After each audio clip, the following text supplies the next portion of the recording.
Shalom. We the Hebrew Israelites out here in Tampa Bay, Florida. Back at you again with another live camp.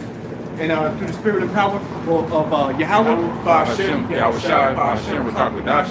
Rakadash, Yahweh, Ba'Hashem, Yahushai, Ba'Hashem, Rakadash. Yahweh be the name of the Heavenly Father. Yahushai be the name of the only begotten Son. That's the world ignorant called Jesus Christ. And we're going to give double honors to our elders and our apostles of GMS, Great Millstone, who've been ruling and teaching well. Also, salutations to you brothers out there pushing this word of truth and sincerity on four corners of the globe. Shalom to you brothers and sisters listening and learning. And whoever got it. Zephaniah chapter 1, verse 14. The great day of the Lord is near. It is near and hasteth quickly. Even the voice of the day of the Lord, the mighty man shall cry there bitterly. And the day of the Lord is not. Okay? And the day of the Lord isn't this, if someone dies, that's their day of the Lord. Okay? Your grandmother died last week, that was her day of the Lord. No, it don't work that way. The day of the Lord is the day that's going to come that we're all going to have to deal with. A day of destruction, a day of desolation, a day of trouble, a day of the sword, a day of famine. A day of famine. Salmon falls in the sky. But yeah, the day of the Lord is a dark and gloomy day. All right, and it's a specific day that's prophesied over and over in the Holy Bible. And it's not a day of fun where Jesus Christ comes and he gathers everybody up and gives them a big hug. Okay, this is a day of big trouble. Yeah, like the dude, Jesus freak over there. I'm talking about free hugs. All right, you want to? But he over there talking about he ain't got no scriptures. Just reading a little pamphlet, a little flashcards. Yep. You know. Talking not going into prophecy, not warning the people about what's about to happen. Yeah, we're not out here to give you a hug. What is a hug gonna do for you? Free hugs. Get you destroyed? Shit, it might get you AIDS or HIV. Yeah, knowing these jump shotters. You know, not love the jump shotters. You want hugs from jump shotters, man? You know? Yeah, you won't fade away. Exactly. And one. But yeah, man, that's this. I mean, we're here to prophesy and let you know about that. Okay, the great day of the Lord. And again, like the brother just mentioned, you got people out here saying that they're God's people. Okay, and out there saying they're preaching the gospel, but no scriptures. Okay, you're preaching from your heart. When the scriptures tell you about your heart being deceitful, and then you have these people out here preaching from their heart and giving them advice according to their heart and to their feelings. And the Lord ain't tell you to do that. All right, the Lord tell you to give them warning from me. And we're going to give you a warning. It's coming from our mouths, but it's through the spirit and power of the Most High, Yahweh, Ba'Hashem, Yahushai. So verse 15, that day is a day of wrath, a day of trouble and distress. It's not wrath, trouble, distress.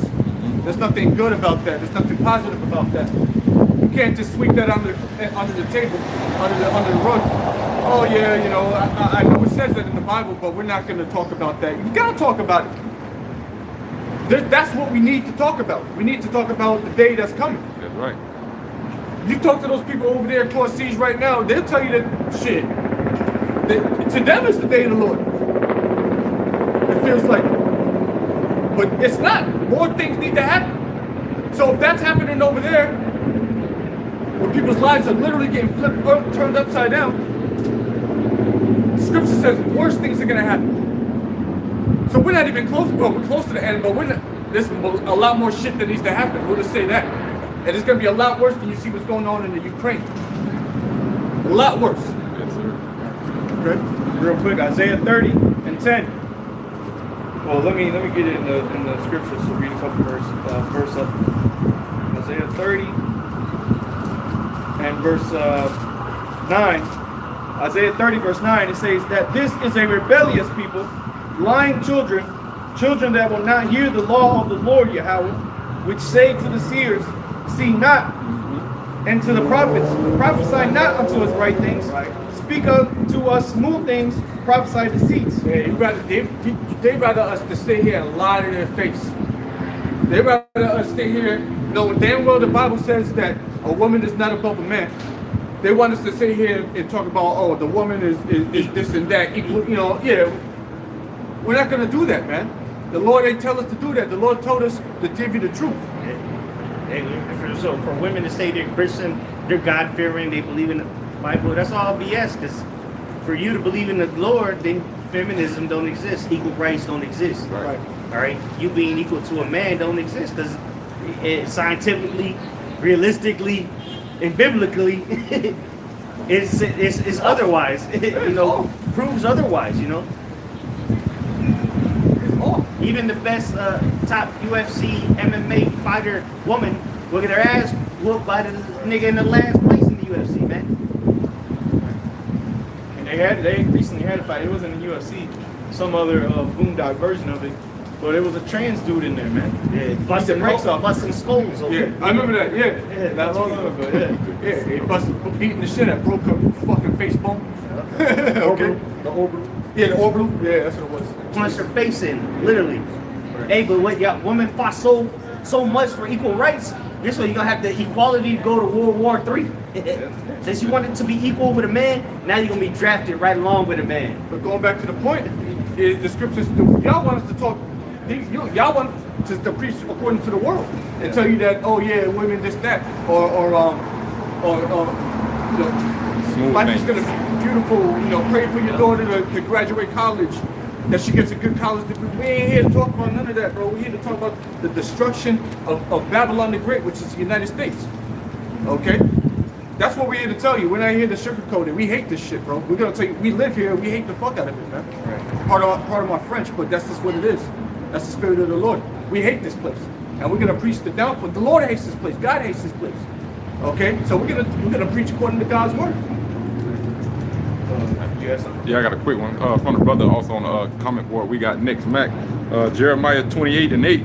The prophets that have been before me and before thee of old prophesied both against many countries and against great kingdoms of war and of evil and of pestilence. The prophet which prophesieth of peace, when the word of the prophet shall come to pass, then shall the prophet be known that the Lord Yahweh have truly sent him. Yeah, man, and that's why the people don't. That's why they understood. The people understood that when they saw a prophet, they were like, "Oh shit, what is this man about to say?" Like, and that's why here in 1 Samuel 16:4 it says they said this to Samuel. And Samuel, 1 Samuel 16:4, and Samuel did that which the Lord spake, and came to Bethlehem, and the elders of the town trembled at his coming, and said, "Comest thou peaceably?" Right. Because they understood. They were like, oh, hey, they trembled when they saw Samuel, because they were like, oh man, the Lord must be about to do something. Right. He must be getting ready to do something. And then it got to a point where Israel became so rebellious that they were like, hey, we don't even want to hear that no more. They weren't even afraid anymore. Right. They got to the point that they're like, look, don't preach unto us all those things about destruction, coming, and judgment. See, tell us about how we're going to be doing good. Why aren't you talking about why we can't be fine? How are we going to become financially free? Right. And all this, because that's what Jake do now. Yeah. Jake go to these churches, and exactly what they said, they were saying, preach not unto a smooth, right things, preach unto a smooth things. That's exactly what the Lord gave him over to. Yep. Because now you go to these churches, and what do? They preach unto you smooth things, man. Spiritual. Yeah. But because deep down inside their heart, they don't want to hear about the right things of the Lord, man. Their spirit knows it's there. Their spirit knows it's true. Everything, and that's the crazy thing about it. Because I've been rebellious before, so I get it. I've been in the world before. I get it. There's a part of you that believes in this gospel, but the carnal part of you is what's taking over. So you're just gonna fight against it the whole time. You can hear all these prophecies come out, and yeah, the fear of the Lord may trickle up in you a little bit, but your carnal side is too strong. Yeah, the scriptures say that the spirit and the flesh are at enmity with one another. Right. Even the flesh is at enmity with the Most High. Mm-hmm. So what? To be carnally minded is death, because what? You're going against what the spirit wants to do. But the spirit is willing, but the flesh is weak. So constantly, even when you don't know the truth, obviously your flesh is going to be taken over. But when you come into the truth, your flesh still wants to take over. Because what? That's the one it's operating throughout the day, so to say. But the flesh, that's why you got to be occupied in prophecy, occupied in this word, man. Read every day, okay? Pray every day, multiple times throughout the day. So what? You can make your spirit can get closer to the Most High, man. Right. Because the flesh is going to want to do what it want to do. You know, that's the lust of the flesh. And that's what the world has taught our people, is to listen to the flesh rather than the spirit. Because when they first hear these words, when they first hear the prophets speaking, the first thing is, damn, I'm cut. Because all these other nations, the heathens, they're not cut by the word. Because this doesn't resonate with them. But our people, they're cut by the word, so their first instinct is like, oh shit, I want to hear this. Because that's that flesh being hurt, and the world has taught them to take heed to that instead of taking heed to the message and what the spirit is saying. That's why these people don't want to hear about the day of the Lord. Because not cut you off, but a lot of times when like say a Israelite woman, a nigger woman, would say that for the sake of argument, she come across the prophets, she might sit here and listen, and then once the correction comes out, what they do? Next thing you know, they walk away up the block. Yeah, well, last week, those guys, once they heard the correction of, hey, listen, get in order, when you come to deal up here with the prophets, they couldn't take it. The flesh took over. And that's why we were saying, that's the spirit of a woman, because that's the way of women, man, you know? Go ahead. I think, yeah, let me go back to Zephaniah. So Zephaniah, I'll read verse 15 again. Zephaniah chapter 1, verse 15. That day is a day of wrath, a day of trouble and distress, a day of wasteness and desolation, a day of darkness and gloominess, a day of clouds and thick darkness. Right. The right hand of the Lord in that day. Okay? Because we got the breakdown. It was given to us. And so we're sharing it freely with you. All you gotta do is hearken and believe. Because the day is now we're really close. Okay, and you don't want to sit here and play around with your salvation when we're this close, 2022. We're very close to this thing being over. All right, and there's a lot of people still need to get a wake-up call. All right, go ahead. And that time is coming, man, because the scripture says it is high time to wake up out of that sleep. That means, guess what? The sun is about to come up and wake you up, man. You know, and I ain't talking about the actual sun. I'm talking about Yahweh Shai. Right. He's coming in the night. Right. Hey, like my daughter this morning, I'm waking her up. You know, because I wake up as soon as, because I sleep with my blinds open. So as soon as the sun starts creeping up, plus I sleep with the windows open when it's cooler outside, so I hear the birds singing. And she's over here complaining, talking about it's bright out. Hey, the sun is up. It's time to get your ass up. Right. You know? So, hey, it's going to be too late for you people if you want to stay sleeping, man. You know? So it says, a day of wastefulness, a day of wasteness and desolation, a day of darkness and gloominess, a day of clouds and thick darkness, a day of the trumpet and alarm against the fenced cities, against the high towers. And that's that's America, man. Okay, the fenced cities and the high towers, man. This place is you literally got the high towers plus the pride of these people, man. It's been built up. Okay? You know, and we brother Rock read it a minute ago in Jeremiah 28. Yeah, we prophesy against them. We prophesy against these great cities, these great kingdoms. All right, we against them. The Lord told us to prophesy against Mount Seir. All right, Mount Seir is synonymous with you Edomite, you so-called white people. Okay, elites. So we prophesy against you and your kingdom, and we tell you you're going into slavery after this is over. You're not just gonna fall and the Chinese are gonna come up and then you're just gonna it ain't gonna be that way. It's gonna be a hardcore, violent slavery. It says, verse 17, Zephaniah 1 and 17, and I will bring distress upon men that they shall walk like blind men, and we read that earlier in Deuteronomy 28:29. They shall grope at noonday, man, like blind men at night. Meaning they're going to be that's how you people are going to be walking out here, man. It's complete utter darkness. You're blind. You lost your walking stick, and you don't know your environment at all whatsoever. So you're just trying to grasp something to hold on, lest you fall, man. And that's how you people are going to be. All right. It says, because they have sinned against the Lord Yahweh, and their blood shall be poured out as dust, and their blood as the dung. And what does it say in Second Ezra chapter 13 about Yahweh Shai? You know that nothing could be perceived but the smell of smoke and dust, man. Yeah, so you might get that later. Yeah, man. That's what Yahweh Shai is going to do to them. They're going to be turned into dust. Y'all gonna be dead, man. Y'all gonna be stinking out here in the streets. The Lord's gonna waste y'all. That's what's gonna happen to the United States. It's gonna get utterly wasted.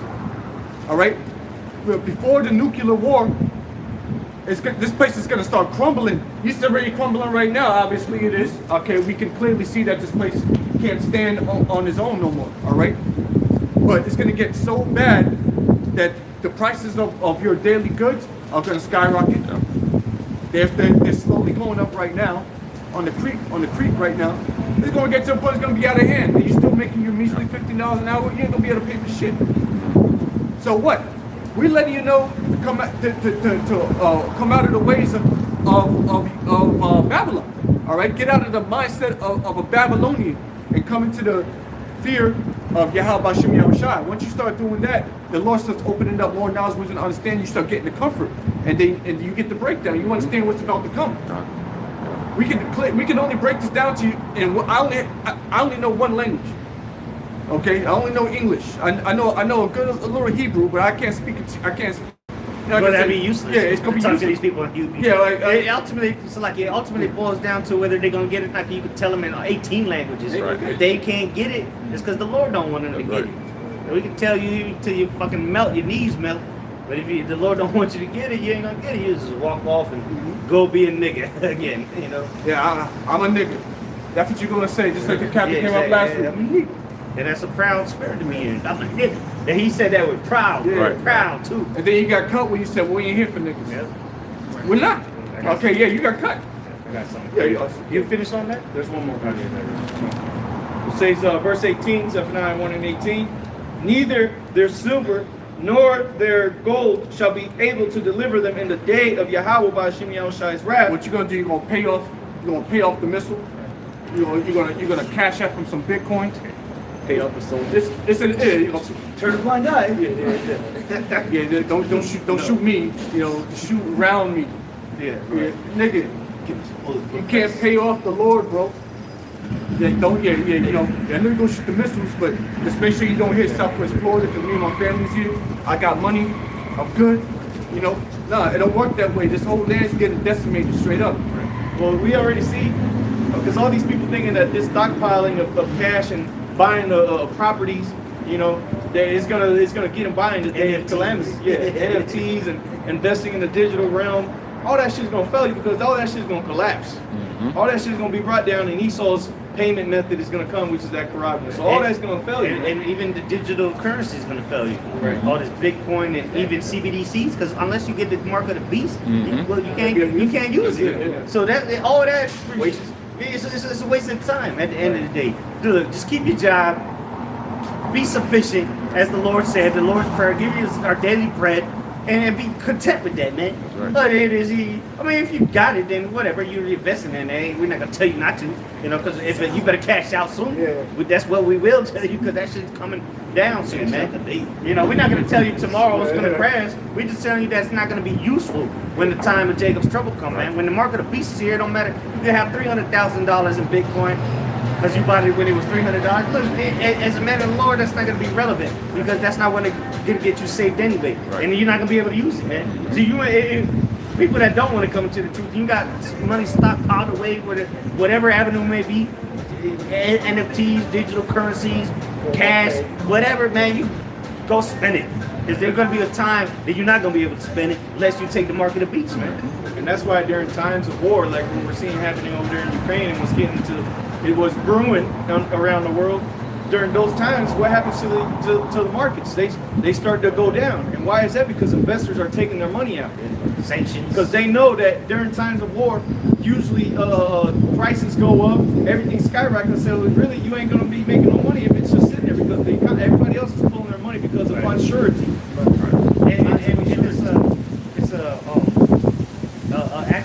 We're gonna stop putting money into this company or that company or that, whatever the case may be, man. And they go to the companies that are dealing with war. Exactly, exactly, yeah. They gotta pull back, you know, like the scriptures say, they gotta beat their plowshares into spears, man. This is what we're seeing now. Ain't nobody give a damn about infrastructure right now. And you listen to Joe Biden, he talking about rebuilding highways.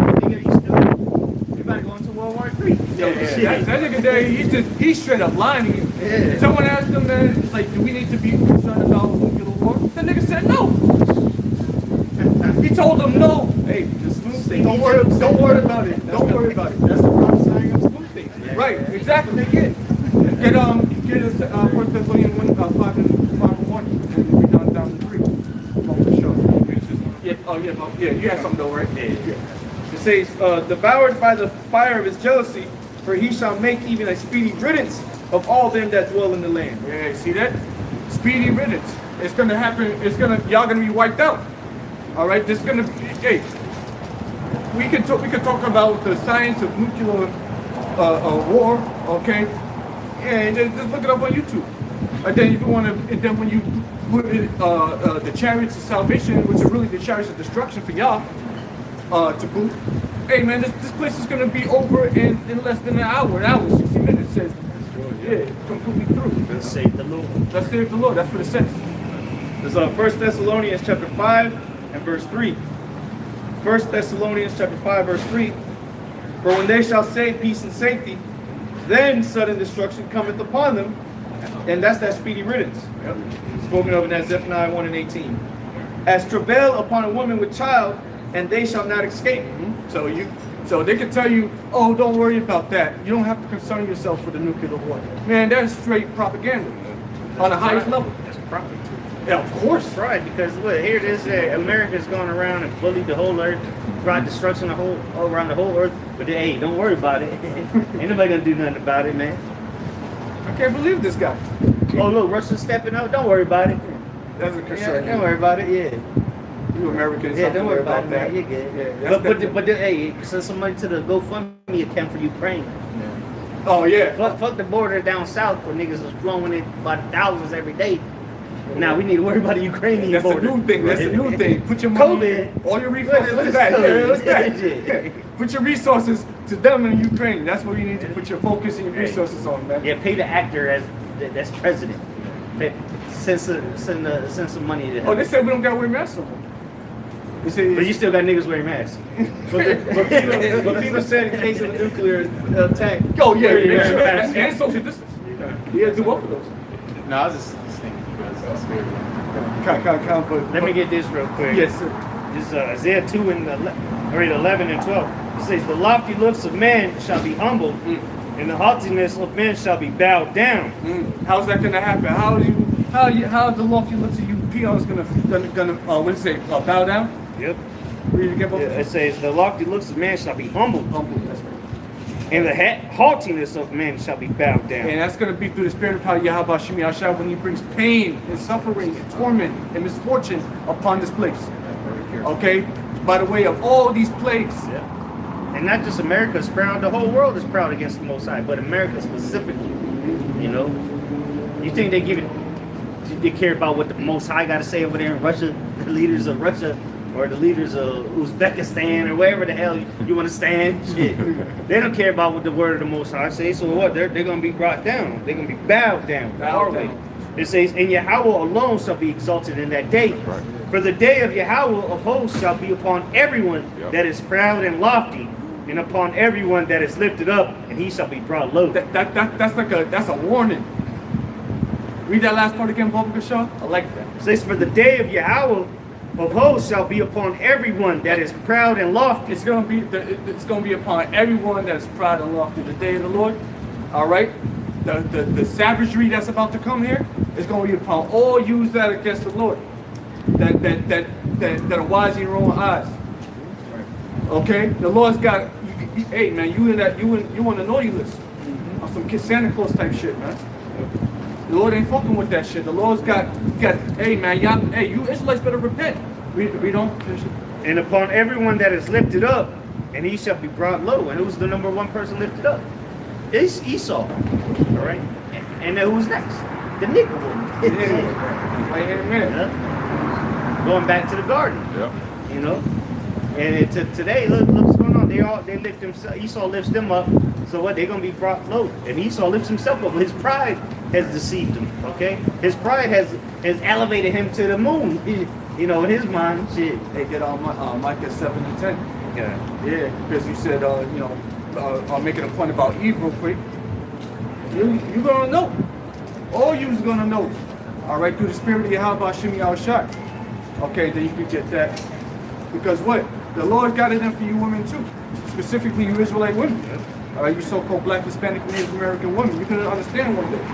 This is Micah chapter 7, verse 10. says, then she that is mine enemy shall see it. And who's that she? That's talking about you Israelite women. Okay? Because what do? You are staunchly against the men of the Lord.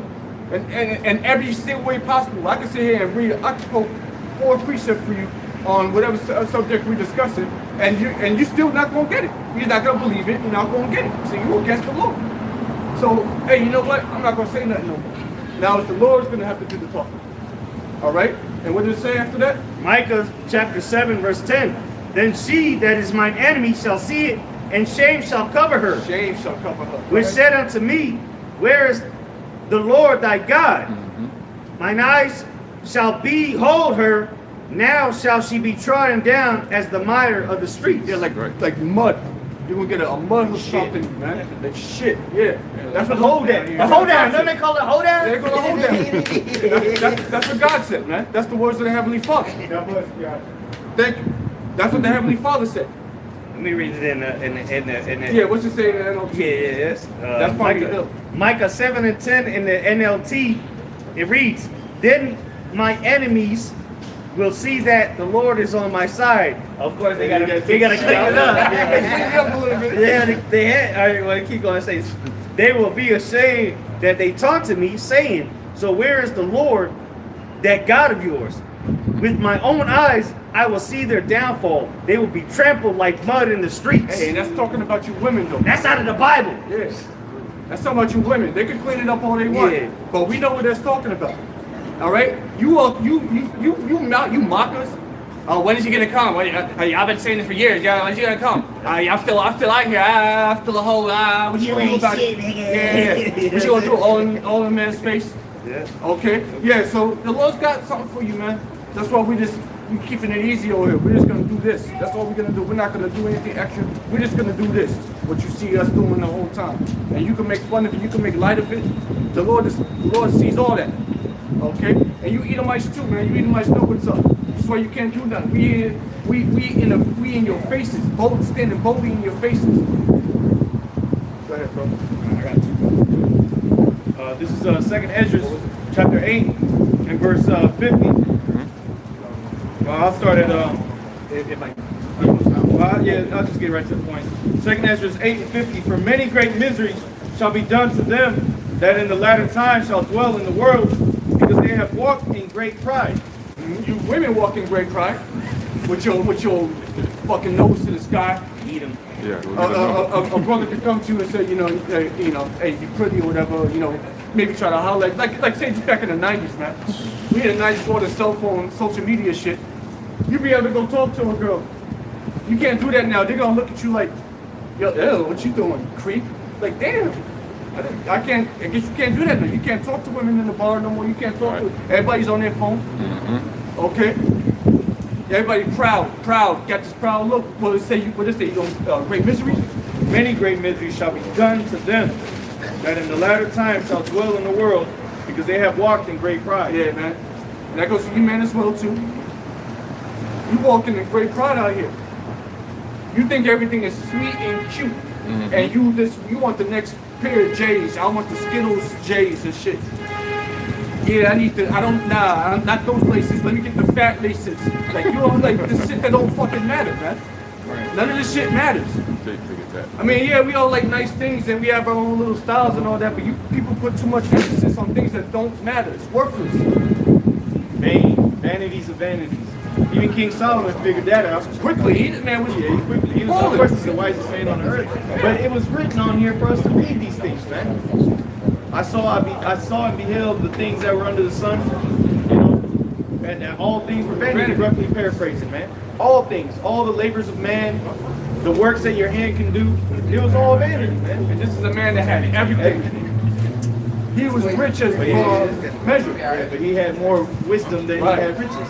That's why he was able to say that, and it made sense. And that's why there's so much gravity to those words. Shalom. There's so much gravity to those words from King Solomon, because it's coming from a man of wealth. Okay, that means a lot to us. So we ain't take those words like, oh man, he's saying that, and he had everything. That's like equivalent to him today on some Floyd Mayweather shit times 3 or 4. Okay, palaces made of gold, everything made of gold. Okay, but he counted it all as vanity. You women won't do that. That's why when the day of trouble comes, they're gonna, hey, you're gonna get humbled down. You women are gonna fall right back in your little place of comfort. As a woman, you will get right back. Hey, just that now women want to get back in the kitchen. Now there's all this talks of nuclear war or World War III. I want to go back in the kitchen. I'm gonna be back in the kitchen. You in the kitchen with your booty shorts on. Get the fuck out of here, man. On Talking about good morning, my king. Yeah, right. Yeah. Making the TikTok.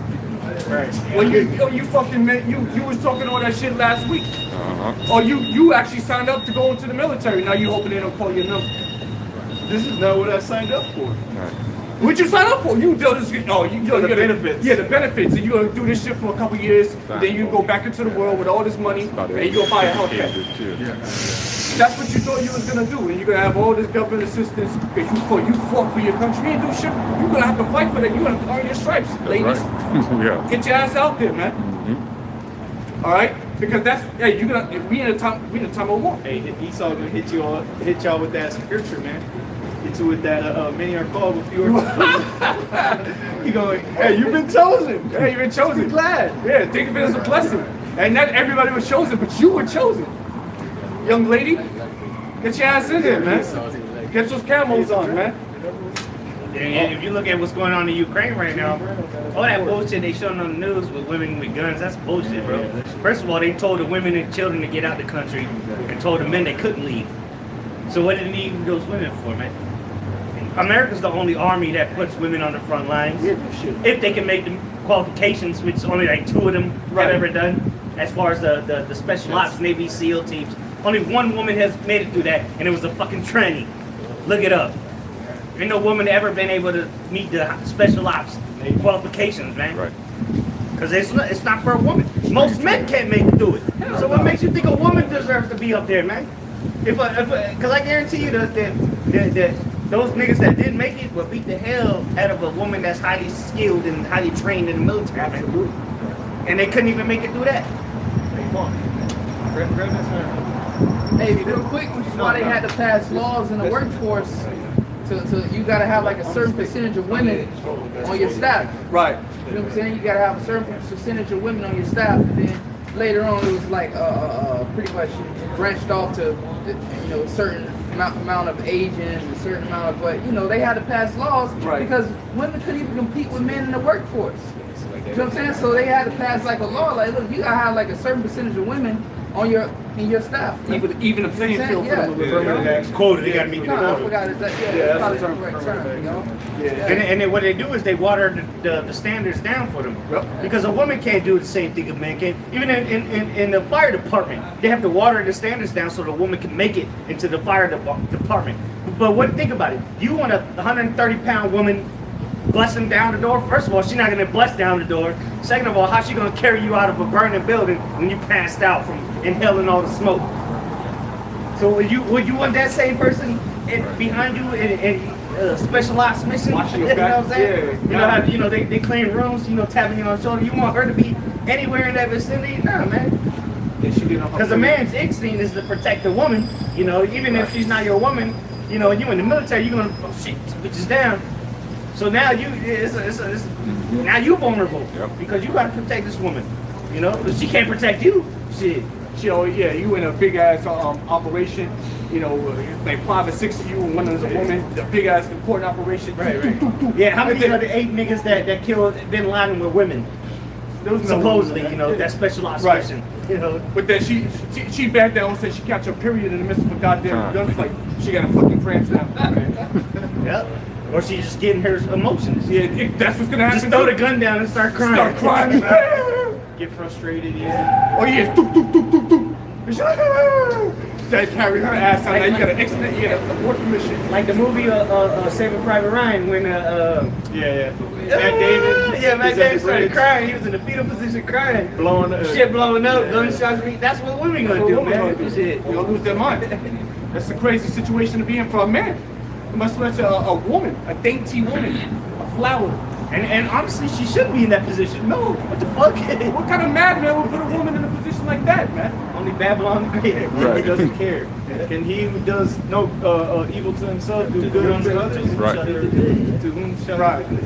You see? And we're just telling us that we're not just up here being dickheads, man. This just makes sense. All right, this is the Lord's order. Somebody get the Lord's order in the As a matter of fact, you're not going to find any women throughout the scriptures in battle of war. How many women went out to battle with King David? How many women went out to battle with any of the Israelites? None of them. You're not going to find one account where a woman went out to battle. Now there was a woman in the scriptures that did cut a king's head off, you know, but she wasn't out there in battle. She had to use what? Her looks. And they're not doing that in the military. It would be better if they had this movie, Red Sparrow.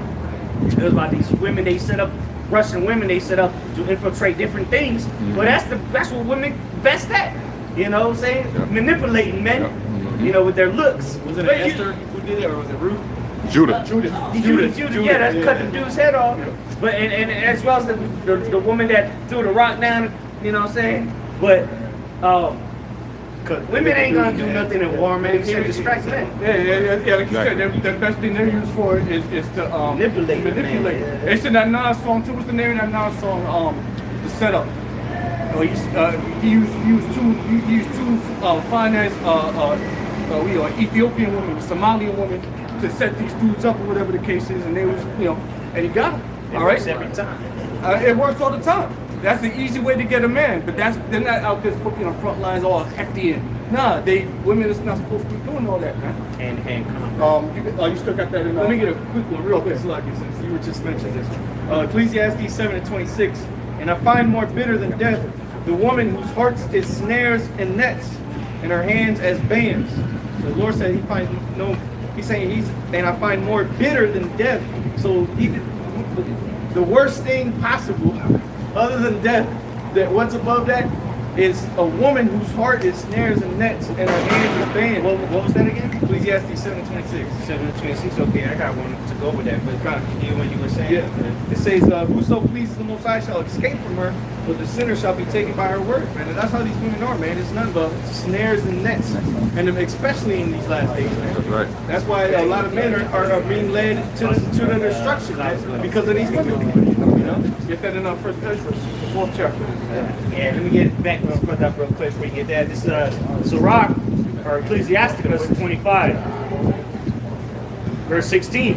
It says, I'd rather dwell with the lion and a dragon than to keep house with a wicked woman. The lion and the dragon in the And, crib. like the post Rakab was going into in one of his last videos, he said, look, a dragon is an unbeatable creature, a fucking indestructible, mythical creature.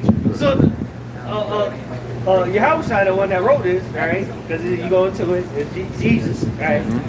He said he would rather dwell with a lion and a dragon, right, than a wicked woman.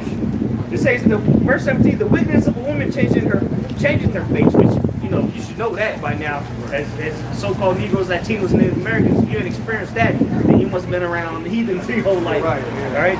It says, in darkness, her countenance like sackcloth, states her evil. We've seen it here in camp. Yeah. But every day in your walk, we're dealing with our women. You see that shit, man. Their fight turns into, you see the demons coming out. Bangs popping out, you know what I'm saying? Yeah. 18. Her husband shall sit among his neighbors, and when he heareth it, shall sigh bitterly. Yeah, that's what a man don't want to come home to combat a fucking dragon. I'd rather deal with a dog and a dragon, or a lion and a dragon. You gotta fight them. You gotta fight them off, and most likely you're gonna die. And that's how it'd just be better to go fight mythical creatures and a lion that is gonna kill you than to deal with a wicked woman. I'd rather do that shit. Verse 19. All wickedness is but little to the wickedness of a woman. Let the portion of a sinner fall upon her. Yeah, you see that? You see that? Hey, man, that's beautiful, bro. That's beautiful, bro. And that's what's gonna happen to you wicked ass women, man. That's a beautiful scripture, man. That's in the Bible, man. What's up? That's what it says about you women that are out of order, man. Wicked and evil. Well, guess what? The Lord ain't dealing with you. But then it has a flip side to that too. It talks about righteous women. All right? But you wicked women, hey, there ain't nothing but pain and death coming to you. All right? And that's why at the times that are about to come upon this earth, you're gonna need a what do you call it? Get that in there what you had initially. the 32. Isaiah. Yeah, Isaiah 32. Get that real quick. This is the book of Isaiah 32, verse 9.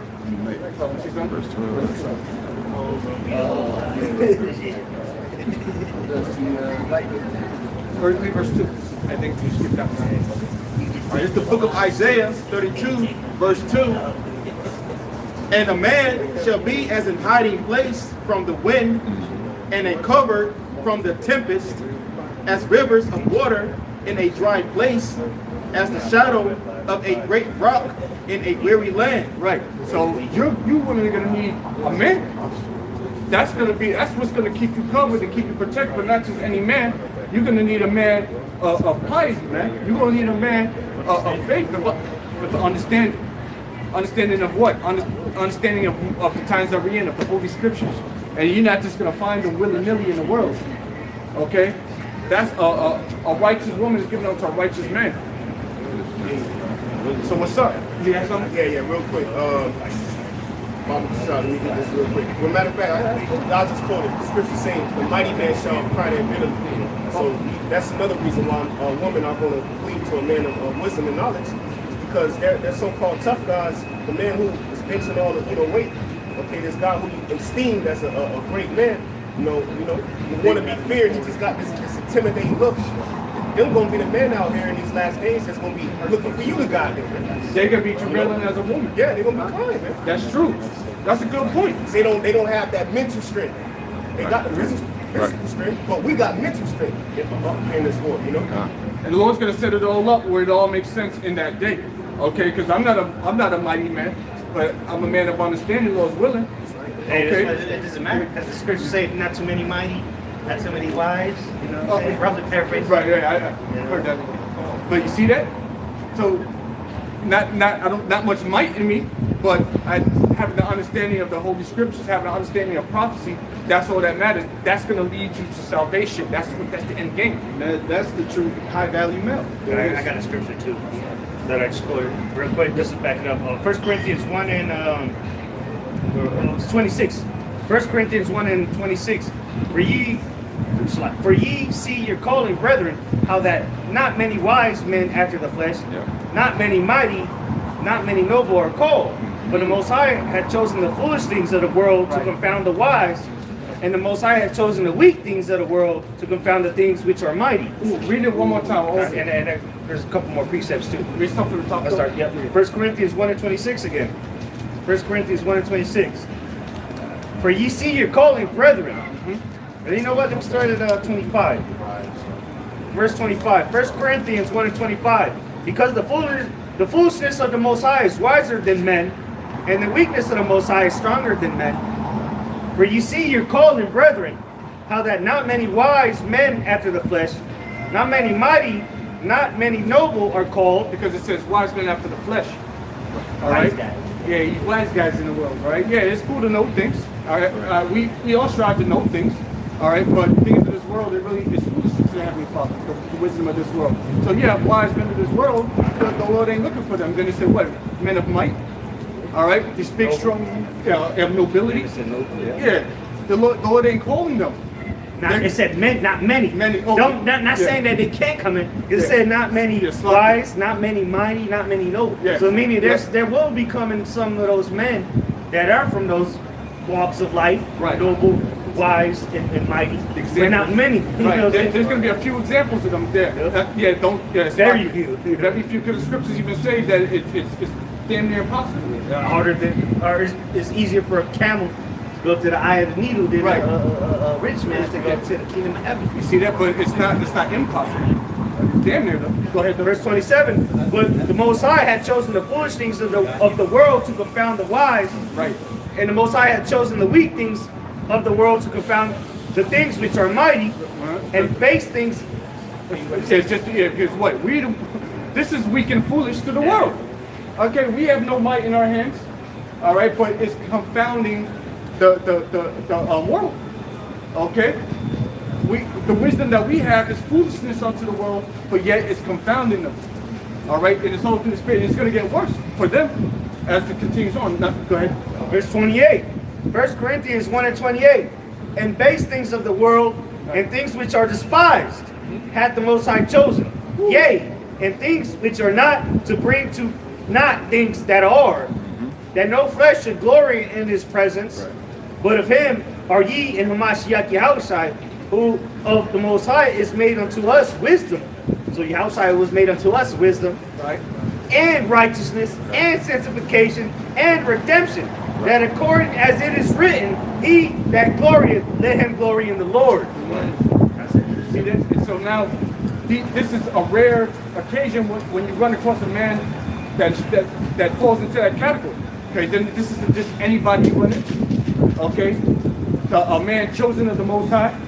Okay, a man, because there's a lot of people that are despised by the world, but we're despised by the world for righteousness' sake. All right, that's a difference. And the Lord has chosen us out of the world. And now what?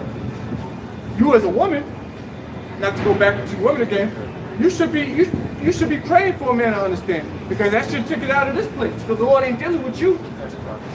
You would want to have a man next to you of understanding, the guy. You don't want to, just because you know something, he's trying to teach you, or not teach you, but he's trying to tell you something. Hey, don't do that, don't do that, do that. You don't got to tell me what to do. I ain't understanding. That's you're getting out of order now. All right. Real quick on the topic of y'all was just speaking about, and then I got one on real quick about the men of understanding. This is Matthew 5:11. I'll read 10 and 11. Blessed are they which are persecuted for righteousness' sake, for theirs is the kingdom of heaven. Those are the ones that the Lord chose. Blessed are ye when men shall revile you and persecute you, and shall say all manner of evil against you falsely for my sake. So we're blessed, and that's why we're going to be glorifying it. We're going to be glorified in Yahweh Bashim Yahushai, because we're blessed. We're chosen above all these other people, and soon it's going to be made very well known who those men are. Right. Okay, and that's why, going back to brothers talking about the women, that's why in these last days 4 women or 7 women shall cleave unto one man. Hey, get it, man. Because we'll get that. I got another one. Because at the end of the day, those men are going to be getting by. And I'm not just talking about when we in the kingdom. I'm talking about prior to that, man. We're going to be blessed. We're going to be fed. We're going to be okay. And it's going to be very evident who those men are, and these women are going to come flocking, man. So real quick, because at the end of the day, that's who fathers were supposed to marry their daughters off to. This is Sirach chapter 7, verse 25, just to prove that point. You got it with that precept. Sirach chapter 7, verse, I'll start at 24.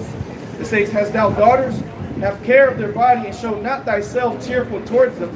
Marry thy daughter, and so shalt thou have performed a weighty matter, but give her to a man of understanding. Right. So you got to marry. A man was supposed to marry his daughters off to men of understanding. That's why the women and men are gone out of their wits chasing after these women in society to try to, make something of themselves in this world. And these women are the way they are because their fathers ain't been, for the most part, haven't really been in their lives, and if he hasn't been a wise man of understanding himself to lead his daughter to the right man. So this is part of the curses that fell upon the nation of Israel. Right. So our houses, our families are all broken up like this, and it's all for prophecy's sake, for the times that we're getting into right now. So yeah, the fathers aren't giving their daughters onto men of understanding because it's supposed to. And they're not right now because a man of understanding is far and few between. You ain't gonna be able to find her. You just let your daughter do what the fuck she wants to do. And Lord willing, she gets a good man. Chances are she gonna bring home a derelict. Okay? It's like not to cut you off. Hey, even brothers in this truth who have men of understanding, most brothers that have daughters, have young daughters, most of them saying that they're giving her up to Yahushai, man. Yeah. Why is that? Because you're giving her up to a man of understanding. And also, that's another thing too, is that those men are men of understanding. So what are they doing? They're hastening the coming of our Lord. They believe that their daughters aren't going to grow old in this society. They believe that Yahushua is going to come back before their daughters are even of age. And that's the mindset to be in. We're not over here worrying about, okay, she's going to be 15 in a couple of years. Man, in a couple of years. Hey, that's what, as a quick testimony to that, that's what they were trying to, that was one reason they were trying to take my daughter from me when I was dealing with that shit in the courts, man. They're like, oh, he hates his daughter. He talking about that she ain't going to live to see all this, and he don't want her to grow into this world. But then at the end of it, what did the judge say? That we can't take this daughter away because of what he believes in, you know, because he obviously has that end goal, you know, that's what they saw of, you know, something better is going to come than just what this world has to offer. It's basically what the judge came to the conclusion was, and she said that in court, man. Watching an hour-long video. Watched an hour and 44-second video that we made, the whole testimony on that shit. It was all the spirit, but nonetheless, they had to do that. Once she realized it, at least she understood. So maybe it was just the fear that hit her. It was the spirit of the Lord. Yeah, it was spooky. Yeah, she was spooky, man. Hey, real quick, and that's why, you know, we have to be diligent in his work. Right. Everything that this brother was doing, and starting from the elders on down, everything that we're doing is on video. All right, it's documented. Right. So, you know, for anybody to come up with some kind of conclusion about us, or to paint some kind of false image about us, look, everything we speak about and believe, it's documented, it's on the line. Just like this is the modern day scriptures being written. Like how much I said, I was in the temple daily with you. Right. Look, we put videos up every day. You shocked at what we say? Well, here's the scripture to prove it. We laid it all out on the table. We laid it all out on the table, man, with no fear. Matter of fact, drop that and get Wisdom of Solomon 5:1. Yeah, but that's the point though. Like brother made the perfect point. You know, we do the videos. That's literally, if your house was here today, that's what he was saying. Look, you're here and there go to videos. So we shit. Y'all cancel the videos, y'all do this and that. But look, we're not fucking in back room, plotting. Yeah. We out here on the highways and byways telling you what the Lord is gonna do. This ain't about us. Just on the topic. Yeah. I think Austin might have quoted this one. John 18:20. Yahushua answered him, I spake openly to the world, which is what the brother did, and he has a testimony and experience to prove it. All right, I spake openly to the world. I ever taught in a synagogue and in a temple, whether the Jews always resort, and in secret I have said nothing. See, and that's right. We bring it all out we lay it all out on the table for you. Okay, we don't hold nothing back. Especially back in the day when we weren't flagging our videos like that, we was telling you straight up. Right, and that's why the scriptures say, "This is they who stood stiffly and boldly." Right. Roughly paraphrasing for the name of the Lord. Oh, that's 2 Corinthians 2. No, I'm talking about Wisdom of Solomon chapter 5. Yeah, we're about to get it right now. Yeah, this is him who stood so stiffly. Boldly. That's why they're going to be able to say that, because we was boldly out here proclaiming the word of the Lord, man. And they realized that. The judge, that was actually the only video that she actually saw, but a whole year they kept bringing up edits of camp videos, because that's what they were trying to use with the videos. But look, we out here affirming what we're saying through the scriptures, man. So what are you can't gainsay nor resist, man. You're gonna come to the conclusion that, damn, what can we really do? Because when it comes down to Esau and his laws, something that most of these judges actually do good is they take emotion out of making their judgment, or they try to at best. So when the judge saw that video, she had to do her best to take emotion out and use logic to what we were saying, and her conclusion was that, and that was the only video she ever fully saw, the hour and 44-minute video of a testimony we did on the whole matter. So it was just it was the spirit that was the one the judge was like, look, I'm tired of y'all talking about videos that he's making, and send me the link, I want to watch it. And not only because we did the video, we brought out the scriptures first and foremost, but we were going into all the shit. We was going into it and then brought out scriptures on it. Yeah, exactly. Go to the next situation, brought out scriptures on it. So what the hell could she say? Shit, she was like, damn. She was probably like, oh shit.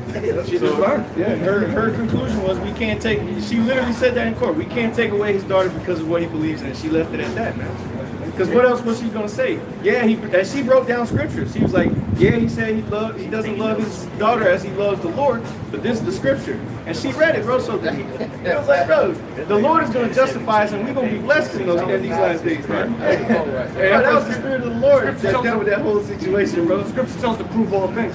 So, even my own lawyer told me that shit, man. He was like, well, I guess now it's a good thing that you didn't stop making those videos, because it showed them your faith. Because the whole time I was going through that, not only I'm getting it from the court side of my own lawyer and my mother over here bitching me out every time I support. Look, stop making these videos. If you're gonna keep making them, then just don't show your face. Like they were trying everything that and that was Satan at the end of the day. Well, ultimately the Lord, because I consider it a trial for myself as well. But also as a testimony, hey man, the Lord directed the steps that we gonna take in these last days, man, and the world is gonna know it. The world is gonna see us be glorified through the Spirit and power of Yahweh Shemi Shai, and in turn, the Lord is gonna be glorified, man, by us proclaiming His name out here, man, and the works suffering for His sake. You know, and what's to say? We'll get the one where it says, where Yahweh says, if you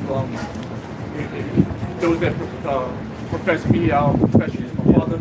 If you be ashamed of me, get that real ashamed of quick. you as well. And you got that wisdom solid? And that's another thing that that brought up against the brother. You know, to back up his testimony, they eventually try to put it on me, and if I was the corporate, you know. And then, so, you know, that goes into being ashamed of your brother too, man. Because the brother could have just said, all right, I'm going to move out, you know, go do my own thing. No, my brother saying that shit. Because eventually they couldn't get nothing on him, so they could have turned it on me. And I never went a day to court for that situation. So why would they put it on me?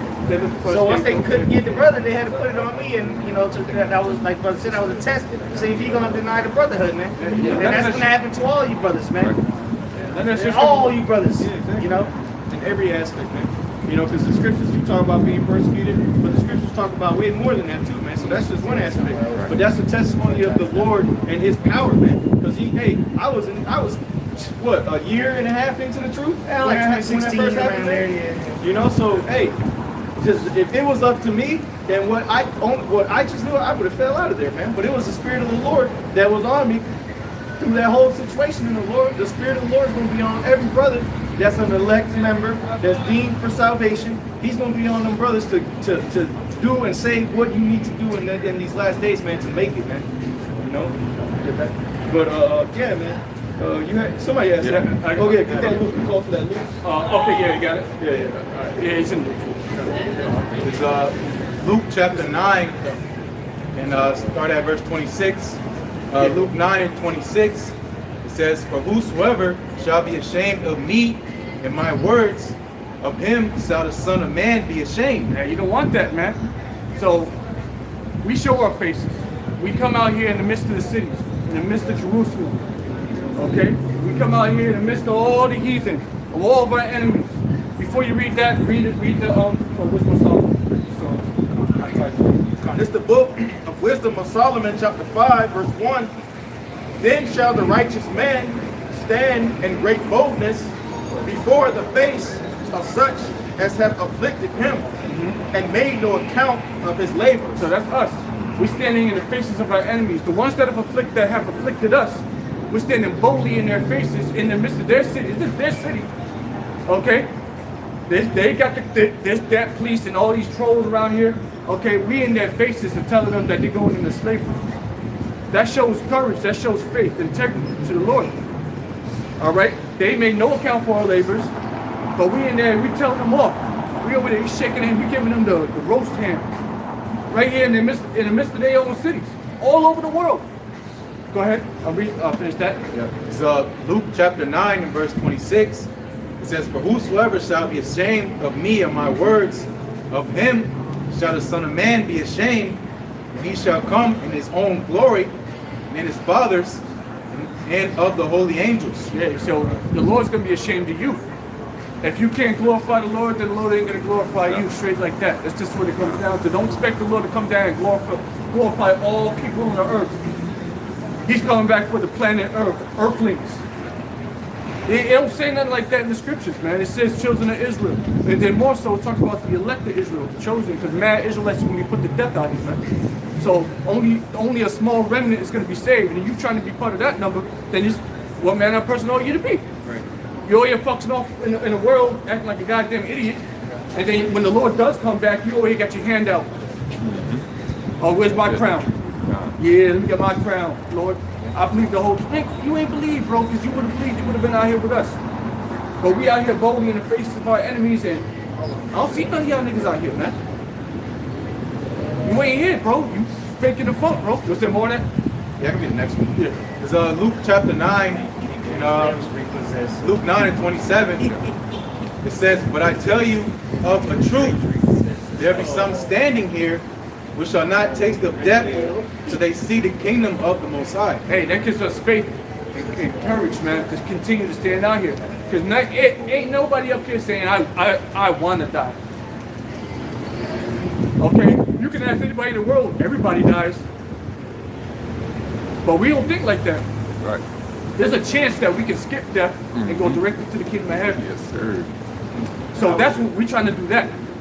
I was shy even himself would always say, they're not dead, they're asleep. Right, that's what he was saying when he was doing the He miracle. say, hey, get up. Yep. Right. And they was laughing. They thought it was like, oh man, he got jokes. Like, no, it's sleeping. Yeah, they laughed at me. He kicked their asses all out. Yeah, so get out of the room. Yeah, back on faith. Yep. Then when that happened, everybody like, oh shit. So we have faith in the words that the Lord has given us. All right, and because the majority of it already came to pass, and so the only things that are left are some major things. But if all this other shit came to pass, what about kingdom of heaven? What about the downfall of our enemies? What about immortality? Yeah. Okay, well those are left. All right, when we see the MOTV, okay, that hasn't come to pass yet, but we see clear, obvious signs that it's on the horizon. That gives us comfort. Yeah. Real quick. This is a precept to that one. Matthew 10 and 32. Whosoever therefore shall confess me before men, him will I confess also before my Father which is in heaven. Yeah, that's the spirit. Brother Samad put it on the comment. But whosoever shall deny me before men, him will I also deny before my Father which is in heaven. Hey man, you see that? So the Lord will deny you, bro. Imagine getting denied. Imagine getting the stiff hand or getting the cold shoulder from God or what you call Jesus. Imagine that you got Jesus tattoo, you got Jesus peace, you got all this Jesus paraphernalia in your house. You got rosary beads and all that shit, man. You go to church every 3 Sundays a week. Doing all this for the Lord in your eyes. And then when the Lord comes back, he gives you the cold shoulder. You thought you was doing everything right. You was hugging, loving your neighbor. You was giving free hugs. You was feeding the poor. You was out there soup kitchen. You sold your car. You sold all your little belongings. You did it for the Lord. And when the Lord came back, he acted like he didn't even know you, know. That's some scary shit, bro. But that's the thing. People aren't even gonna love the Lord's returning. Most people aren't even going to know that's the Lord returning. Right. They can think it's an alien invasion, Mars attack, demon. You know what I'm saying? That's why he's going to be a thief in the night. Because even people are going to see it. It's not that they're going to be caught unaware. World War III going to be happening. They're going to start seeing chariots. But they're not going to know who it is. It's going to be a thief to them. You know, because they expecting somebody coming down with wings, handing out dandelions and fucking wig coupons and shit. You know? He's coming back to bring death and destruction. That's right. And the chariot, again, what Esau has been doing with it since the 50s, all right? What he's been doing, demonizing UFOs, so to say. You know, it's alien invasion, this, and all these movies to show, demonize the chariots, man. Right. You see that? But it's not so. And we know that's our salvation, but it's your destruction. So you can call it Satan, the devil, whatever you want to call it, monsters, aliens, but you're going to know exactly what it is right before that laser beam hits you in the back of the head. Go ahead. This is John chapter 17, and I'll read verses 14 and 15. Yeah. So John 17 and 14, I have given them thy word, and the world hath hated them, because they are not of the world, even as I am not of the world. I pray not that thou shouldest take them out of the world, but that thou shouldest keep them from the evil. Right. And so far so good. The Lord's kept us from the evil. Okay, we're in the world. We're here. We're on enemy lines, man. We're in enemy territory.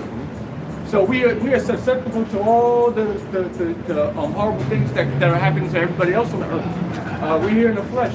Well, guess what? The Lord is keeping us from all that, so we can continue to praise Yahweh Hashem Yahushua and prophesy. It's coming. So what? Yeah, we in the world. We're not of the world. That's why the world don't like us. The world got a problem with us. That's why we don't got hundreds of people up here with taking notes. All right. There's only 3 people. Okay. When there could be all these people, okay, yeah, it's Saturday night, prophets are coming out. It should be like, to have the road blocked off, the prophets are speaking. Go ahead. Yep. So finishing this off, 16 and 17. John 17:16, it says, they are not of the world, even as I am not of the world. Verse 17, sanctify them through thy truth. Right. Thy word is truth. Right. So the word is the cleanser, man. That's the true baptizing nature. And that's what separates us from these people. Yeah. That's why, hey, that's why they can't come up against this truth. Because we're obviously, when you come into this truth, you're adversary. You become an adversary to the world, man. Because you shouldn't be friendship. There should be no friendship of the world. Because you're completely opposite. The scriptures even say, what communion have light with darkness? You know, so this world is going to start to hate you. So you're made separate from these people, man. So when they come over to your side to try to understand what you're saying, they really can't come against it, but just scoff. Right. You know, make fun of it, mock it, because they don't have a intelligent argument. So all they can do is just like, all right, well, yeah, you crazy, you look silly, and walk up the block. And again, it's going to be turned up here in these last days where people come, you know, getting persecuted for this truth. You know, so hey, but the Lord is still going to be there, man. He's still going to be justifying you through the things that are happening unto you, because it's been written. So when the scriptures come out, that's why these people get cut, because they're like, oh well, shit, I'm doing what he said I was going to do, and it was written. Yeah. So they're being justified by showing you who those men were. Yeah. You know. So it sounds like hate to you, but you know damn well what we're saying is the truth. You just don't like the way it sounds. You know it's right. You know exactly who the scriptures is talking about. And look, again, we say it humbly because we're the hopeful elect, man. You know, we're still hoping to be a part of that number, but at the end of the day, these people still see it. And that's why they get cut. They start getting into their emotions once they get cut. You know? It's the book of 1 John chapter 4. I'm going to start at verse 2. It says, hereby know ye the spirit of the Most High. Every spirit that confesseth that Yahushua HaMashiach is come in the flesh is of the Most High. And every spirit that confesseth not that Yahushua HaMashiach is come in the flesh is not of the Most High. And we profess that the Lord came in the flesh. All right, and did what he did. Right. All right, and we're covered by his blood. We profess that all the time, and we thank Yahushua for that. We think about Yahushua all the time. Okay, Yahushua is always on our mind. Now, when we're not around each other, we by ourselves doing great shopping in the store or working. We think about Yahushua. We think about the kingdom. We think about Yahushua's sacrifice. Okay, all right. That's the only thing on our mind. Salvation, getting the hell out of here. Okay. You know, it reads on, it says, and this is that spirit of the Antichrist. It says, whereof you have heard that it should come, and even now already is in the world. As I show you, that's not one Antichrist, said the spirit of the Antichrist. There's a spirit against the Most High and His Son, the Messiah. That's what the spirit is. That's what makes you Antichrist, because you're against the Most High. And it's the one that He sent. It's the spirit behind it, not just one dude with a barcode on the back of his neck, you know, this fucking suit tie, bald head. It's not what it is. It's the whole spirit behind it, you know. And this is another scripture that clearly says there are many antichrists. All right, so this is a spirit that's on people, and this spirit is like basically the spirit that's in America, and we live here. So we dealing with nothing but antichrist, people that are against Yahushua, against the doctrine, against righteousness. All right, we live here. This is why this is how we're being tested. The Lord is literally testing us. We put us in the most wicked kingdom and right smack in the middle of the worst shit. All right, and we got to be righteous in the midst of this shit. Well, guess what? The Lord's going to put His spirits on us to do our best. All right, we are, and we just got to endure to the end. That's the game. That's the game plan. Yeah, hey, depending on what the brother Osh was going into, you know, that spirit, all right, that's in the earth. Read it in the book of Isaiah chapter 19. Scripture says that how the Lord have mingled the perverse spirit within the earth. All right, that perverse, that's something that's contrary, something that is unclean, something that's profane. So that's what we see that's out here in the world. These people are profane, okay, because of that spirit that's out here within the earth. Okay, this is why they're not hearing what the prophets out here are saying. Okay, it reads on. It says, verse 4. It says, "Ye are of the Most High, little children, and have overcome them, because greater is He that is in you than he that is in the world. They are of the world, therefore speak they of the world, and the world heareth them. All right, that's that perverse spirit. All right, they hear it, and they're taking heed unto these seducing spirits. Okay, it says, we are of the Most High, going into the hope for elect. It says, he that knoweth the Most High heareth us. He that is not of the Most High heareth not us. Hereby know we the spirit of truth and the spirit of error. Okay, this is why we're able to discern between what the ones who serve the Most High and the ones who don't. Okay, and now you just got to read that. That kind of goes with this. It's Sirach 13, and just start verse 21. It's Sirach 13 or Ecclesiasticus 13, in verse 21. It says, a rich man beginning to fall is held up of his friends, but a poor man being down is thrust away by his friends. And we're those poor men. As for the world, our friends from the world, hey, they ain't fucking with us no more. All right, we're not messing with them either. But you can see how the division is now. They thought it strange that we being run after the same level of writing. Right, basically this shit. Yep. They thought it was strange. Like, man, you don't smoke no more, though. Yeah. Like, yo, it's me. You wanna go to the club? I mean, you know, Jake first coming into the truth, you still got to get over certain things. Some brothers stop doing that, you know, cold turkey. that lifestyle when they came to the truth. You know, I know there are certain things I dropped cold turkey that other brothers didn't. You know, but nonetheless, those things that people see strange. They're like, damn, he don't be going out no more. Like, what's up with you? Yeah, well, look at you like you funny, man. Like, yo, what's up with you, man? But when they say a rich man, if he fall, a man of wealth in this world, say he has a little issue, you're gonna have a whole bunch of people come to him and help him out.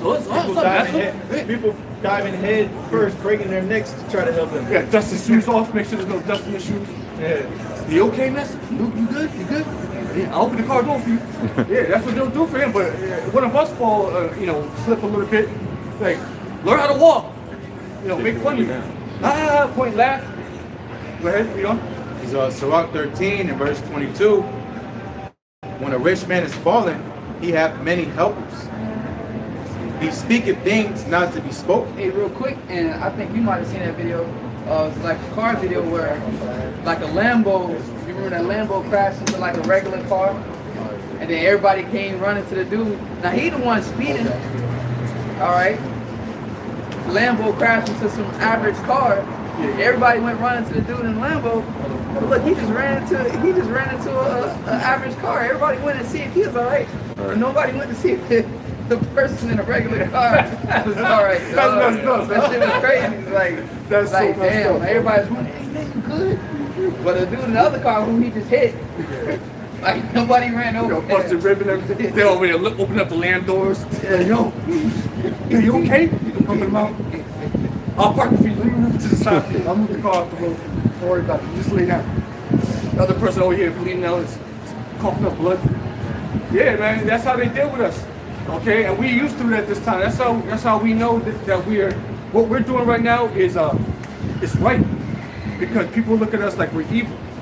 Okay, they look at us like we're scum when we do this, man. And well, especially when you try to talk to somebody about, you really get into the truth of somebody.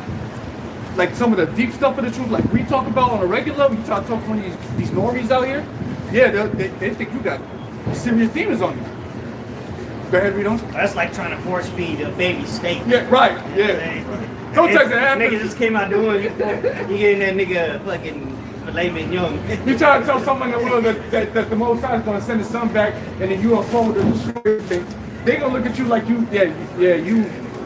on some PCP, you smoke a PCP or something, dog. Go ahead. Yep. Sirach 13, verse 21, Sirach 22, it says, when a rich man is fallen, he hath many helpers.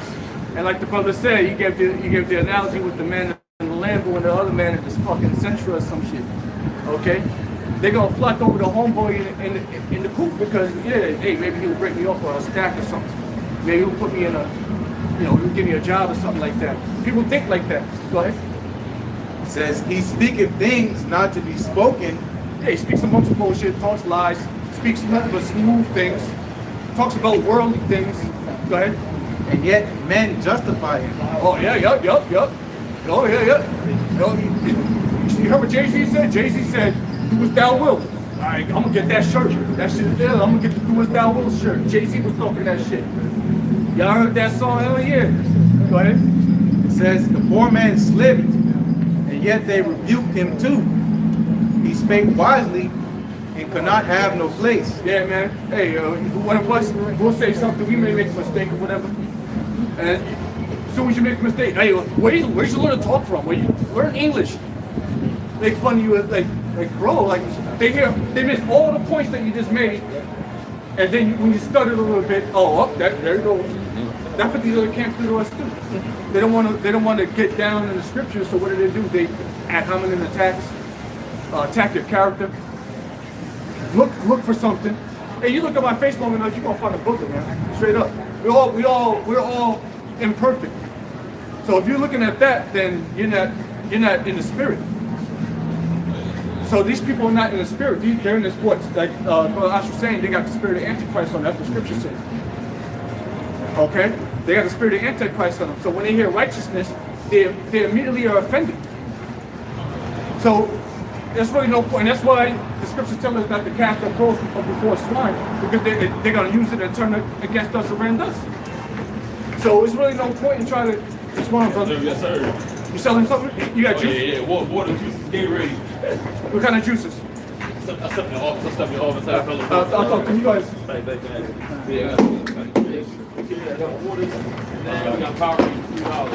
So Sirach 13, verse 23. Sirach 13, verse 23, it says, when a rich man speaketh, every man holdeth his tongue, and look what he saith. God, man, when a rich man speaketh, every man self-explanatory. Every man holds his tongue and see what he got to say, man. Okay? Because why? According to the movements of this world, well, hey, as scripture say, they think that gain is godliness, man. Okay, well, he must be a man to God. He got a nice car. You know, he doing good for himself. But the scriptures, you know, it's going to show you they don't have a thorough understanding of what it really is or what it really means to serve the Lord, man. Okay? The man of the Lord, he's going to be lowly. He's going to be catching hell. Right. The Lord dwells with the meek, the lowly. Okay, now you got some bros that may be well off, man. But for the most part, most bros they ain't gonna be, you know, they ain't gonna be wealthy. They ain't gonna have a lot of money, man. All right, but that was all done. Remember, the Most High is man, he's the ultimate chess player.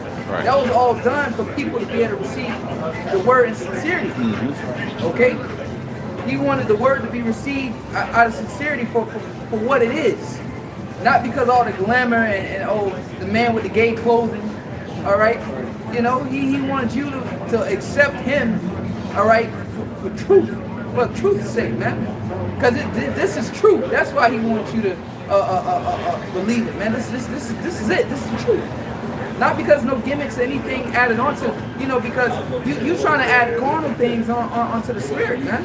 No, the spirit stands alone. Everything begins in the spirit first before it physically manifests itself here on earth. Okay.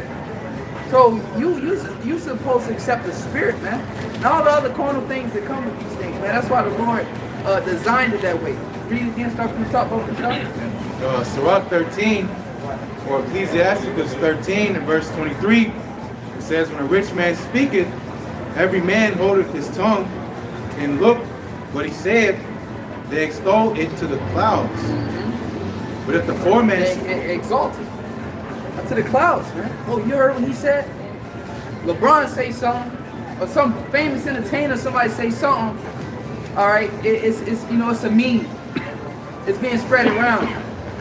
Well, that motherfucking nigga Birdman said, put some respect on my name. A couple years back. That everybody was saying that, right? Because he's rich. The stupidest shit, man. Mike Tyson. Everybody can think of something Mike Tyson would say. You know, anybody famous? Oh, no, that's his quote. That's his quote. He said this. He said that. All right, but when it comes to a prophet, a real man of the Lord, he may be your brother, your uncle, your son, your cousin. All right. You don't want to listen to nothing he got to say, because why? He's not well off, man. He's not rich. according to the understanding of this world, because he's filthy rich. All right, rich is not even a word to really describe the wealth that this man obtains. Okay, if he be of the elect, that is, you know. Go ahead. Sirach 13, read again, verse 23. It says, when a rich man speaketh, every man holdeth his tongue, and look what he saith, they extol it to the clouds. But if the poor man speak, they say, what fellow is this? Who the hell is this dude? And that's how they look at us. Who is this nigga? Exactly. Where's he from? Look at Yahushua at the time, man. You know, because Yahushua gave up, you know, his riches, so to say. He became a Lord, as Scripture says. All right. Who is this? Right. And that's why we read earlier, but not many rich, not many mighty, not many noble, because like brother been saying, they would all listen, oh man, the whole block would be lined up, LeBron James out here, you know, but even when Yahushua was on the scene, why master sin with publicans and sinners? Right. So it's going to be the people you least expect to tell you the message of the Most High, man. You know? Right. For that purpose, because it's not about the gimmicks, it's not about what makes you feel good or attract you, it's about what the word is, you know, and that's it. Yep. Going back to that metaphor, you know, being joined unto him, this relationship between you and Yahweh Shai. When a man has riches, he wants a woman to what? To like him for him. You got some kind of money, that's why you see in movies and skits, the narrator, the person that wrote the script to that movie, is always some rich person that act like Coming to America, Eddie Murphy. He said, no, I want to appear poor. You know, I want to appear poor. He was telling Simeon, whatever the hell the dude name, or Simeon Hall, he was like, look, get rid of all this shit. He came back to the apartment. He had a jacuzzi, flat screen TV, and all this stuff. So he brought Lisa to the apartment, and he opened the apartment. He's like, oh shit. Oh no, we can't go in there. It's rats, big rats in there, whatever. And he told the dude, he said, man, you messed up, you know, with me and the girl, I'll never forgive you. So he's like, he went to the manager of the apartment complex, like, look, I want to look poor. Like, yeah, you can go mine, it's a piece of shit. And he went in there, look like a piece of shit. Why? Because he wanted the woman to accept him for him, not because of what he had. So likewise with Yahweh Shai. All right, once again, it's no, rich is not even the word to describe the wealth that the Heavenly Father has, because he owns everything, man. Okay, what is money to Yahweh Shai? You know, you can't put a number on how much the Most High is worth. Look, that's not even nothing to even talk about. Okay, so likewise, the Most High wants you to accept Him. All right, so to say, but you know, it's all according to the election. But the Most High won't want to be accepted just for the truth alone, man. You know, that's what we desire. You got a quick pre-shot? Thank you, brother. 1 Corinthians chapter 1, verse 21. For after that, in the wisdom of the Most High, the world by wisdom knew not the Most High. It pleased the Most High by the foolishness of preaching to save them that believe. Oh yeah, man. So this is not, you know, like a fancy thing to come into. You got to truly believe.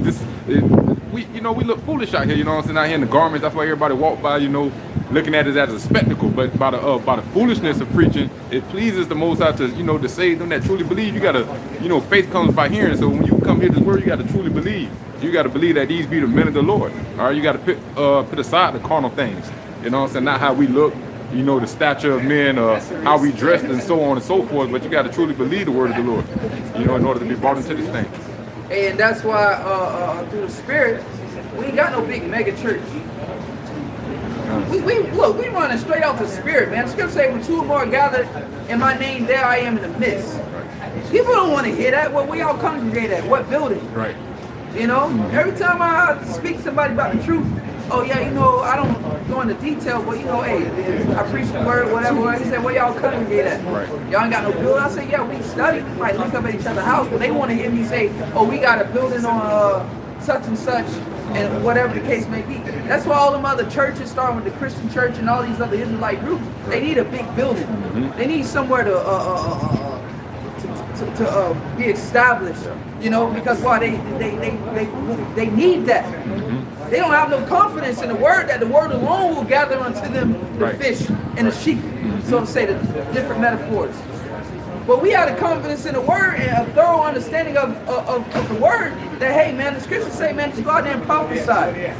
And we believe on that. Goes show you the lack of faith that they have to set up some big establishment, some big fancy church.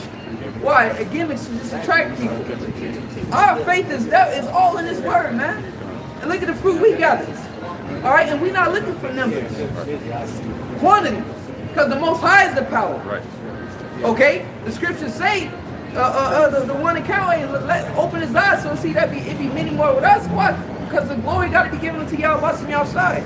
So it's gonna be done only through a handful group of men, so the Most High's power can be shown. So yeah, this ain't a numbers game, and the Most High set it up all that way systematically in the spirit that the number is not a number game until what?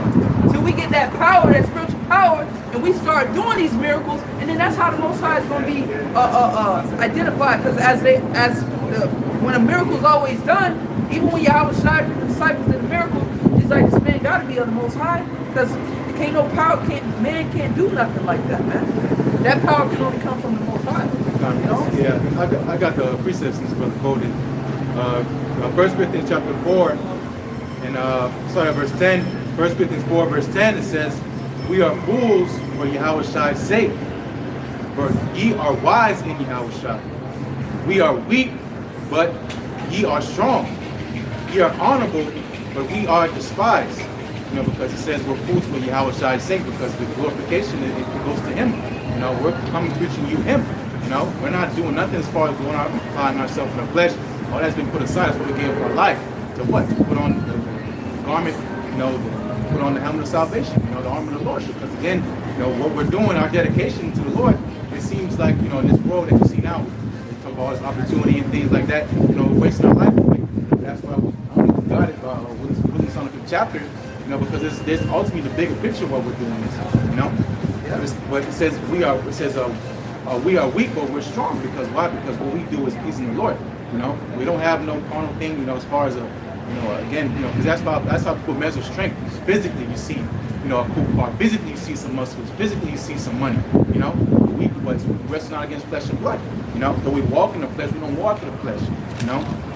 But it says again. That's why you have certain characters like this little green dude on Star Wars. Yoda. You know what I'm saying? Like, that's why you have characters like that, man. Like this little green little 2-footed dude, man. Like come on. But then that dude get sprawled into action. You're like, shit. that dude's serious, man. That's why characters like that are portrayed, man. Which Esau uses it wickedly, but deception can be used righteously and wickedness, man. Right. You want your opponent to underestimate you, because he ain't gonna come with his A game. He ain't gonna come with all his strength. You want him to think you're weak. You want him to think you ain't shit. Because when he come at you and approach you, it's just another movie, The Matrix. When Trinity was up there in the building, and then the agent showed up, they was like, hey, we told you not to send your man up there. Right. And he was like, oh, don't give me that bullshit. It's just one little girl. We can't handle one little girl. He was like, that was for your protection. He was like, no, Lieutenant, your men are all dead. Why? Because the point was, they underestimated their enemies. And this, I forgot, somebody said something, man. It was a quote like, only a fool underestimates his enemies. Something to that point, man. Some philosophy of war. But anyways, even on another scale, not to exalt the woman, but I remember just to portray wisdom, my sister's grandmother, she would put boots outside of her door, right? She lived alone. She would put work boots, like Timberland work boots outside her door. So when a man comes, he see the work boots right there, he thinks it's another man in the house, but that's deception. See how powerful deception is for him? A man knowing that's another man in the house, automatically, he's not going to come in there. Okay? Deception. Or some boots at the ground. You know, that's a little tip for women that live alone. Just put some work boots outside your door. It's never got to be a man. Put some work boots outside your door. A man knowing that another man is in there, just automatically he's already on it. Oh yeah, I don't need, it's a man dwelling in there. All right, or she say, yeah, somebody knock on the door. She don't know who it is, but she'll call a man's name. She'll call her son's name, like Damien. And then whoever, if it's a man on the side of the door, she don't think it's another man in the house because she calling a dude's name. All right. But that's all show you the power of deception, man. Or on the right hand side, it could use as good. Deception is a very powerful tool, man. Okay? Right now, these people are being deceived. Because why? They're looking at our outward image. Some niggas on the corner with some curtains. That's what they say. Because, you know, we mocking them. That's how they. That's what they say. Some dudes on a corner with some curtains on, man. Right? Bed sheets. We done heard it all, dog. Skirts, towels, bed sheets, towels. You know? But you people are deceived. Your eyes are deceiving you. Because once again, there'll be many more here with us than it be with you. We got angels encamped around about us, a heavenly host, man. A spiritual army encamped around about us, ready, man, at any point in time to execute the will of the Most High. Okay? So you people are being deceived. And the word comes in that form of deception. It comes as weakness, as the brother quoted, man. We are weak to the world. That's the Most High. He's the left-hand side of Esau is used by his left-hand side. Who the hell you think Esau get the ultimate form of deception from? The Most High, man. Come on. Go ahead. Yeah, it's Job chapter 12. It's Job 12 verse 16. It says, with him is strength and wisdom. The deceived and the deceiver are his. That's go. You go. Yeah, because that's a war tactic. Right? Going to the book of Exodus, you know, the Lord is a man of war. You know, you go into that book, Art of War. You know, one of the things is appear weak when you're strong and appear strong when you're weak. That's a low level form of deception. You know, and, like the saying goes, you know, work smart, not hard. You know, your adversaries again, like the brothers going into, you know, if they think you're lacking something, or you know, or vice versa. You know, it's all a mind game. You know, and that's what the Lord does. He plays mind games with people. It's ultimately this all he gets glorified. You know, weak things like we quoted earlier, to confound the strong. This is how the Lord shows his strength. So by man on the corners, this is how he's going to bring down, which, you know, we saw the Spirit probably out about some shies, and he's bringing down strongholds, every imagination against the Lord, you know, just by preaching on the corners. You know, this kingdom is crumbling because why? The Lord's elect are being sealed by the thing you call foolish. That's why the end of the world is coming, because men are believing on what the Lord said, and which again you call foolish, you know. And again, that's all going to glorify the Lord Yahweh Shai and his strength and wisdom. That's all his work. Really think some man on the corner, because they speaking and prophesying is bringing forth the end of the world? Yes, because it's the Most High, the Spirit of Him that has us out here speaking. Okay? Yeah, because that's what I was going to say. Since I think the Most High set forth the apostles last, you know, because the Black Panthers, it was all, you know, rough and tough, but you got the new Black, the Neo Black Panther Party. You got these groups out here. What's that one dude? That popped up. What's that old boy name? Jam Master. Yeah, Jam. No fuck around. Chess tournament. Yeah, exactly. So, hey, the Lord's not dealing with that. You know, the Lord's dealing with obedience. You know, and by us obeding onto His word, and that's what we go. Because King David, what did he do? Every time he went out to war, he got counsel. So this is the counsel of the Lord. You know, this is good for us to stand in great boldness. So the Lord said again, wait for me. Now what? He's gonna make us those hunters. Right now we're fishing. The Lord, like we saw, right now, nations getting ready to go to wars, return to spirit stuff. Hey, that's the same thing with us. You know, we're gonna get weapons of war too. You know, but again, the Lord told us to wait on that, and that's gonna be a time to point for that. But again, you know, they spiritual powers. That's they call that kid stuff. You know, believe in having super powers. You know, but that's what that saying goes. A man with imagination is a child who survived, you know. So us being newborn babes, so hey, the Lord's dealing with his children, you know. And they believe everything he says. They call crazy, foolish. The child will believe anything you tell them, and that's us. We're naive in the Lord, you know. I'll go back to that quick. Got a quick one real quick. Back up. Ecclesiastes chapter 8, verse 4. Where the word of a king is, there is power. And who may say unto him, what doest thou? Hey, so man, this is the word of the Lord. He's the ultimate king. All right, so it's power in these words, man. It's power in prophecy. It's power in this vibration. ultimately that faith, man. Because these words that we say, man, this ain't our words, you know.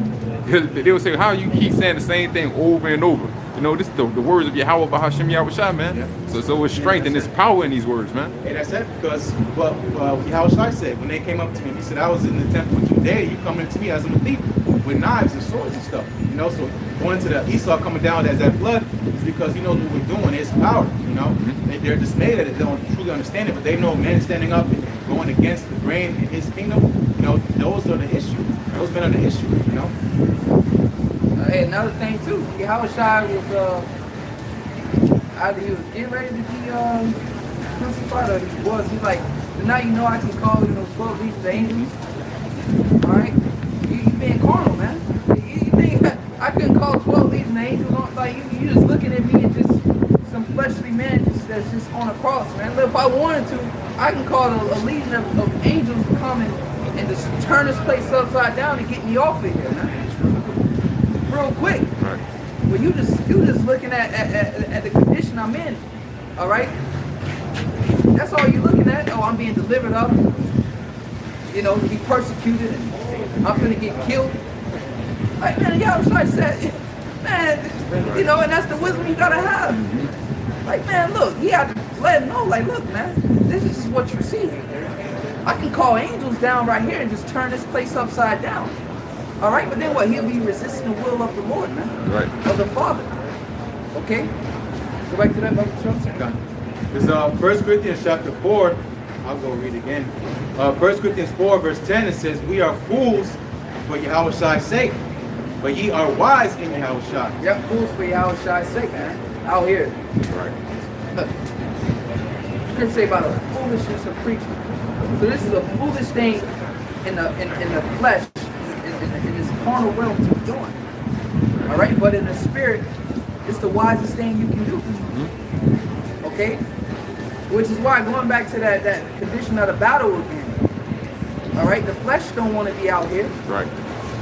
Standing up for hours, in season, out of season, hot ass sun, cold weather, rain, snow, whatever the case may be. Why do that when you could just be at home? Chilling, right? You know, in the carnal sense, like, why are you out there, bro? You don't gotta be out there. You could be at home chilling. Who's making you do that? Yeah, exactly. You know, where's this boss at? Where's this Yahushua that you speak of? But did he tell you to come out here? You know, you know, if you actually look at things on their side of the carnal eyes, you will laugh at these people, man. You know, you're like, yeah, bro, you just don't have no idea, man. Right. Okay? This is wise in the sight of Yahweh. This is pleasing unto him. And not just okay, of course, preaching, but the point being, go back to just being obedient, man. This is what I told you to do.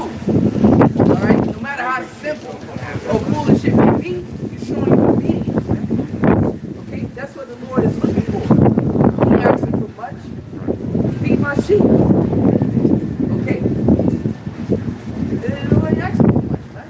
You know? Go ahead. To hit the point, Proverbs 22 and verse 3. A prudent man foreseeth the evil and hideth himself, but the simple pass on and are punished.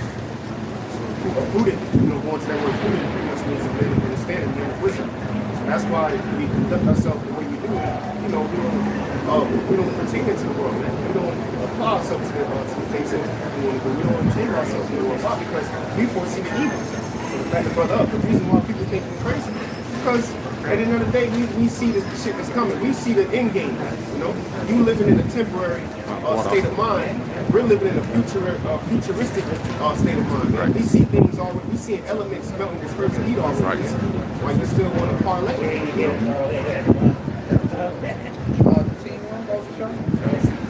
1 Corinthians 4 verse 10. We are fools for Yahushua's sake, but ye are wise in Yahushua. Fools for Yahushua's sake, man. But when you love somebody, you be a fool for them. All right? Yeah. You niggas are out there be fools for these women. Okay? You be a fool all like, man, that dude going crazy about this chick. He done this, done that, done this. Okay? So likewise for us. You niggas out there in the rain. It's hot. You know, this dude just abusing himself, man. Working these low-end jobs when he can go to college or, you know, be doing this or could be doing that. You know what I mean? Like, this dude is a complete fool, yeah, for Yahweh Shai, man. Right. For trying to gain his love, man. His acceptance. Okay? That's what it's about. Not seeking to please the people of this world. That's why you gotta forsake your mother, your father, and all, you know, all these other certain things, man. Yea, in your own life also. Okay? But a lot of people wanna what? Don't wanna, they seeking to please their own flesh. You know? They might not be trying to please anybody else, because that's another thing people like to get misconstrued. Well, I ain't certain. I don't care what nobody say, right? I'm doing this for me. That's the problem. You doing it for you. You pleasing yourself. You pleasing your own belly, man. That's the problem. Okay? As I said in Ecclesiastes 12th chapter, which we all know, here's the whole duty of man. Fear the Most High and keep His commandments. Okay? Of course you got all these wants and needs and lusts and likes. Of course you in the flesh. You acting as if that's we're ignorant to that fact, man. We ain't. But that's the fight. Okay? That's the mission. Did you not read the scriptures? How he overcame the flesh? That's the fucking objective, man. Excuse my language. But that's the objective. You saying marveling at all the things you like and but I love this so much, man. And as if we give a hell what you love, bro. We don't. That's the condition of the battle. That's the mission. You ain't doing nothing. Okay? You giving in to those things. You ain't serving the Most High. We doing the same thing you doing. Okay? We fighting. We in the same flesh you in, man. What's your excuse? Okay? That's why you're going to be brutally judged out here, man. But you got men out here that's doing it. Okay, so there ain't no excuse for you. Read on. Finish in 1 Corinthians 4 verse 10. It says, we are weak, but ye are strong. Yeah, we weak. Alright? Here it is, this is pretty much under the guidelines of sedition, man. Yeah. Seditious men. Talking about to back that up. Oh, what you got, Bible? Try to get Jeremiah 28:8, the scripture we all know. Okay? But here it is. We're talking about overthrowing not us, but how the Lord is going to overthrow a whole country, whole society. How Yahweh Shai has pretty much declared war through the Father, has declared war on all you nations, man. As I say, he has delivered them to the slaughter. Yahweh Shai has declared war on all you nations, man. This is a seditious so-called, under the guidelines of a seditious doctrine, man. That's because that's really what we're being persecuted for. We're not being persecuted for the things we're doing. We're being persecuted for the things we say, which inform the things we believe, man. So like the brother said earlier, the judge told him, we can't take away his daughter because of the things he believes. Because he ain't doing none of those things, man. This is his belief system. This is what he believes, man. All he's doing, only act we're doing right now is just prophesying, speaking. Is not that backed by freedom of speech? But you know, Esau, the biggest fucking hypocrite on the planet, he retracts on all those things, man. Here it is, freedom of speech. Well, we fall on the guidelines of seditions. Now we're labeled as terrorists, man. What a hypocrite. Okay? Because why the proper the word or the agenda is against him, man. So now he has a problem with it, because we is out here once again saying God loves everybody. Esau won't have a problem with this doctrine. He won't have a problem with us. You understand? Read that. Yeah, real quick. And that's why Esau's been doing all these things with his the events that go on. Oh, we need to censor this, censor that. And indirectly, they trying to censor us. Like right now, Russia's banned Facebook, all these social media accounts, and America had just banned Russia media. Right. RT. I tried to click on RT videos today, and it kept going to a blank channel today. It cannot access, blah, blah, blah. So, and what are they saying in Russia? They say, look, anybody giving fake news about this war is going to get arrested. So you saw on all sides, America, Russia, all the Edomites, the beasts, they're all trying to censor speech, period, man. If it's not what they saying, then it ain't true. You know? But what? They trying to indirectly get at us. Because they can't directly get at us, because they wait a minute, they read the Bible, you know? Maybe I need to watch what they're saying, and if people are so interested in stopping what they're saying, you know? Maybe we need to set up some fucking agents out there with some guns and have them doing videos going to the gun range.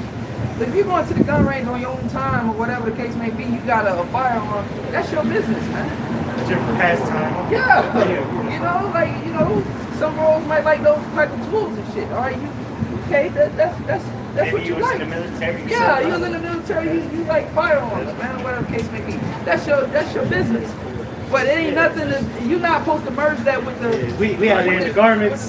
We take over the fridges on. With the one brother got the camera. One brother got the big old star. You know the ICPK. They got the garments. The fucking shits up to their elbows. In there shooting guns. Like, what the fuck is going on here? And why would they even put that on video? Yeah, they gotta be. What other reason would you record, go to the gun range, do all this intro and all this shit just to record it? Where is no edification coming out of that? And where is that in the scripture? Hey, Yahushua said those that live by the sword shall die by the sword. Okay? So that's not according to doctrine. And a real quick thing for you stupid ass Americans out here, man. All right, your gas price. Look, this economy was already 10 times worse. Hold everything you got. Just make a side note. This economy was already 10 times worse than what they're telling you, man. All these high gas prices and shit. Yeah, I mean, Russia, the situation influenced a little bit of Ukraine, but that's your inflation kicking up. That shit was gonna go up regardless, man. All right, they just got the war now to blame the shit on. Blame the gas prices on.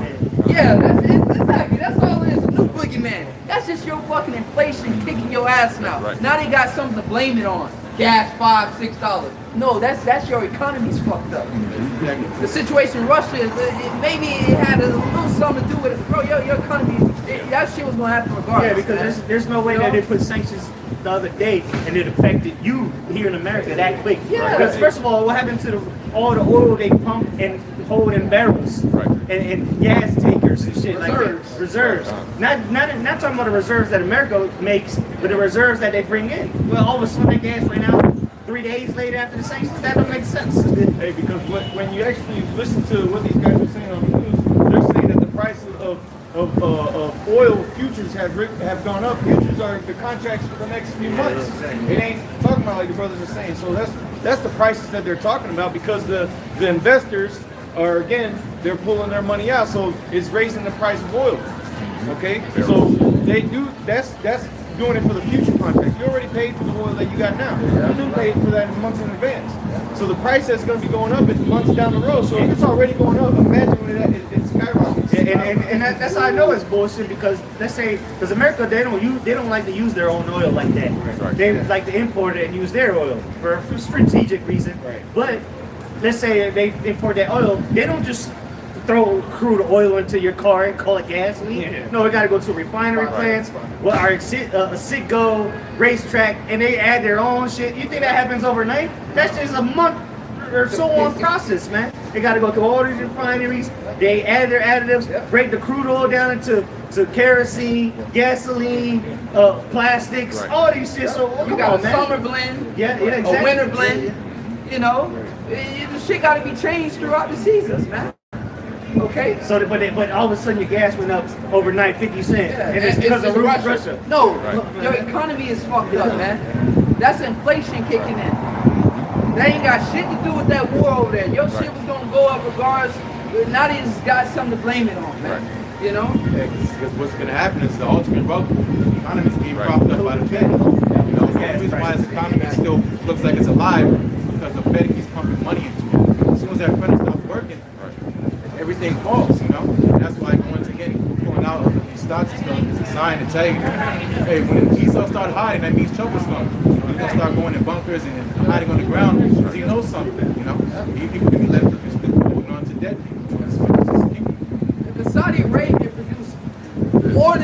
oil to keep the gas prices stable over here. Come on, man.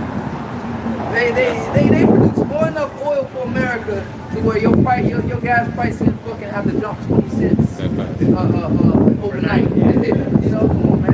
That's bullshit. It's just they got now a crisis. They never let the prices go to waste. Now they have a crisis to blame the high gas prices on. And that was before they even started saying, "Oh, we're gonna take Russia out of the START or SWIFT." Right. Before they even said that, the prices was going up with SWIFT, and even once they put the sanctions on Russia for SWIFT, they excluded the oil. Right. So what's the deal? How is the gas prices going up when Russia's still exporting oil to countries, including America? It's all bullshit, man. People just don't realize this because they don't look into things. They don't realize what's really going on, man. Because Russia's still able to sell oil across the world. They put, some countries put sanctions on the SWIFT for them, but it excluded the oil companies, man. Because they know Russia is one of the major exporters of oil, man.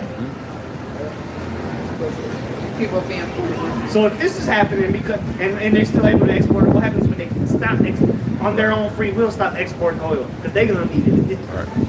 What happens then? Or just export to their allies, you know? Right.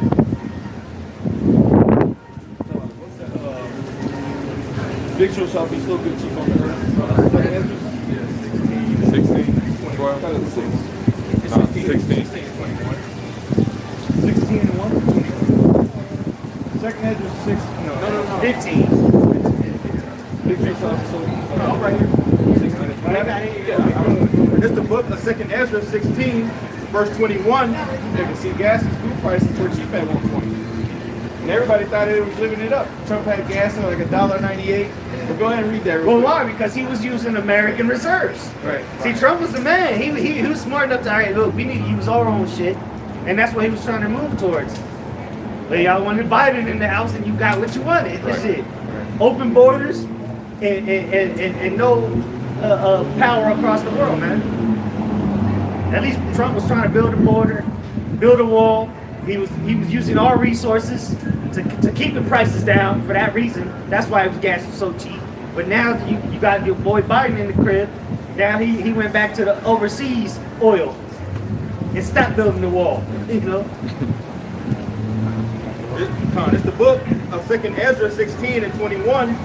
Behold, victuals shall be so good cheap upon earth that they shall think themselves to be in good case. Yeah, and that's all that Trump was talking about, man. About how he you know, Trump had y'all believing that America was starting to boom again. They had they made the numbers on the economy look like they were booming. Okay, like all this money was being made by American business and everything like that. But really, it was a delusion, man. Go ahead and read that off. It reads on, and even then shall evils grow upon earth. Sword, then shall evils grow upon the earth, man. That's what's going to happen. That is what you see starting to happen. It's just you guys haven't fully wrapped your mind about the whole idea of what's been happening in Europe all these years, all these food shortages, and now it's getting even worse now. Y'all thought it was never going to happen, but y'all starting to get nervous now. Like Elder Malcolm made a post, we're entering into Jacob. Yeah. We're entering into Jacob's house. Like that first look, yeah, like okay, it's JT. We entered into Jacob's house, man. All right. That's it. Yeah, going to, again, I don't know if y'all got it about, when they say peace and safety, it's all psychological. Right. You know, the elites of Esau, they're making psychological war against people. And how what they're doing is making the media think for you. Because it takes energy to think. You know? People don't want to think. You know, it's too tiring to get into detail of certain things, you know. That's why going to the prophets, they made a diligent search, going to elders and apostles, and they got it right, you know. And well, again, rich man, you know, whatever Esau said, he's in power, you know, let's listen to him, everything he says we'll take, you know, whatever. You know, that's how you know. But again, going into what the Lord, you know, again, Jeremiah 28:8, that's why, again, the target is truth, you know. Truth set us free, you know. We're liberated by this. Why? We know the truth. And you can't crack someone that has the truth because why? Because hey, you can't get inside the brain. That's why he's on this digital world thing. He wants to tap into the spirit, but he can't take the spirit out of you. You know, and that's why he can't deal with the elect. You know. He has the power to just change shit at will when it's in the cloud or when it's digital. that can be easily, erased, man, and changed and rewritten. You write it on tablets and shit, man. You know, those are documents, copy that. Hey, you gotta physically go through and change shit, man. Okay. And that's how you know that's a man of sin. He's moving like someone that got to cover up his tracks. Right. Esau's bare, you know. He's hiding stuff. Why you want to do all this crazy stuff? Because again, he don't want the truth to come out. And the truth's all gonna start what? Fingers gonna start pointing at him, you know, because that's going to deception. The point of deception is being hidden. He's not hidden no more. So that's why he's getting all antsy and stuff, you know. That's why Revelation 12:12 he always quoted. He gonna that short time, you know. He gonna say, well, that's it. You're gonna try to grab that shotgun, but hey, it's not, you coming back. You gotta go to slavery, bro. You gotta drink that cup, you know. Because of the cloud of lies, it's the tower of lies that he built. It's just now being unraveled by truth. Man. That's what when the elder Required Palm said. Man, he said, man, when you powerful, man. So you don't got to rule by lies, man. You know. Yeah, you straightforward, man. You don't need to. If you that power, you don't need to rule by lies. You don't need to make people believe that you're something that you ain't, man. Because you are it. Right. You know. Well, the one nigga said, you know it's real when you are who you think you are. All right. Esau not who everybody believes him to be. That's why Isaiah 14 say, you know, is this the man? If you want to get it real fast, Isaiah 14, is this the man? Why? Because it's deception. Yep. Deception can only go, it's powerful in the beginning, but when truth combats it, you know, everything has a balance, the other side to it.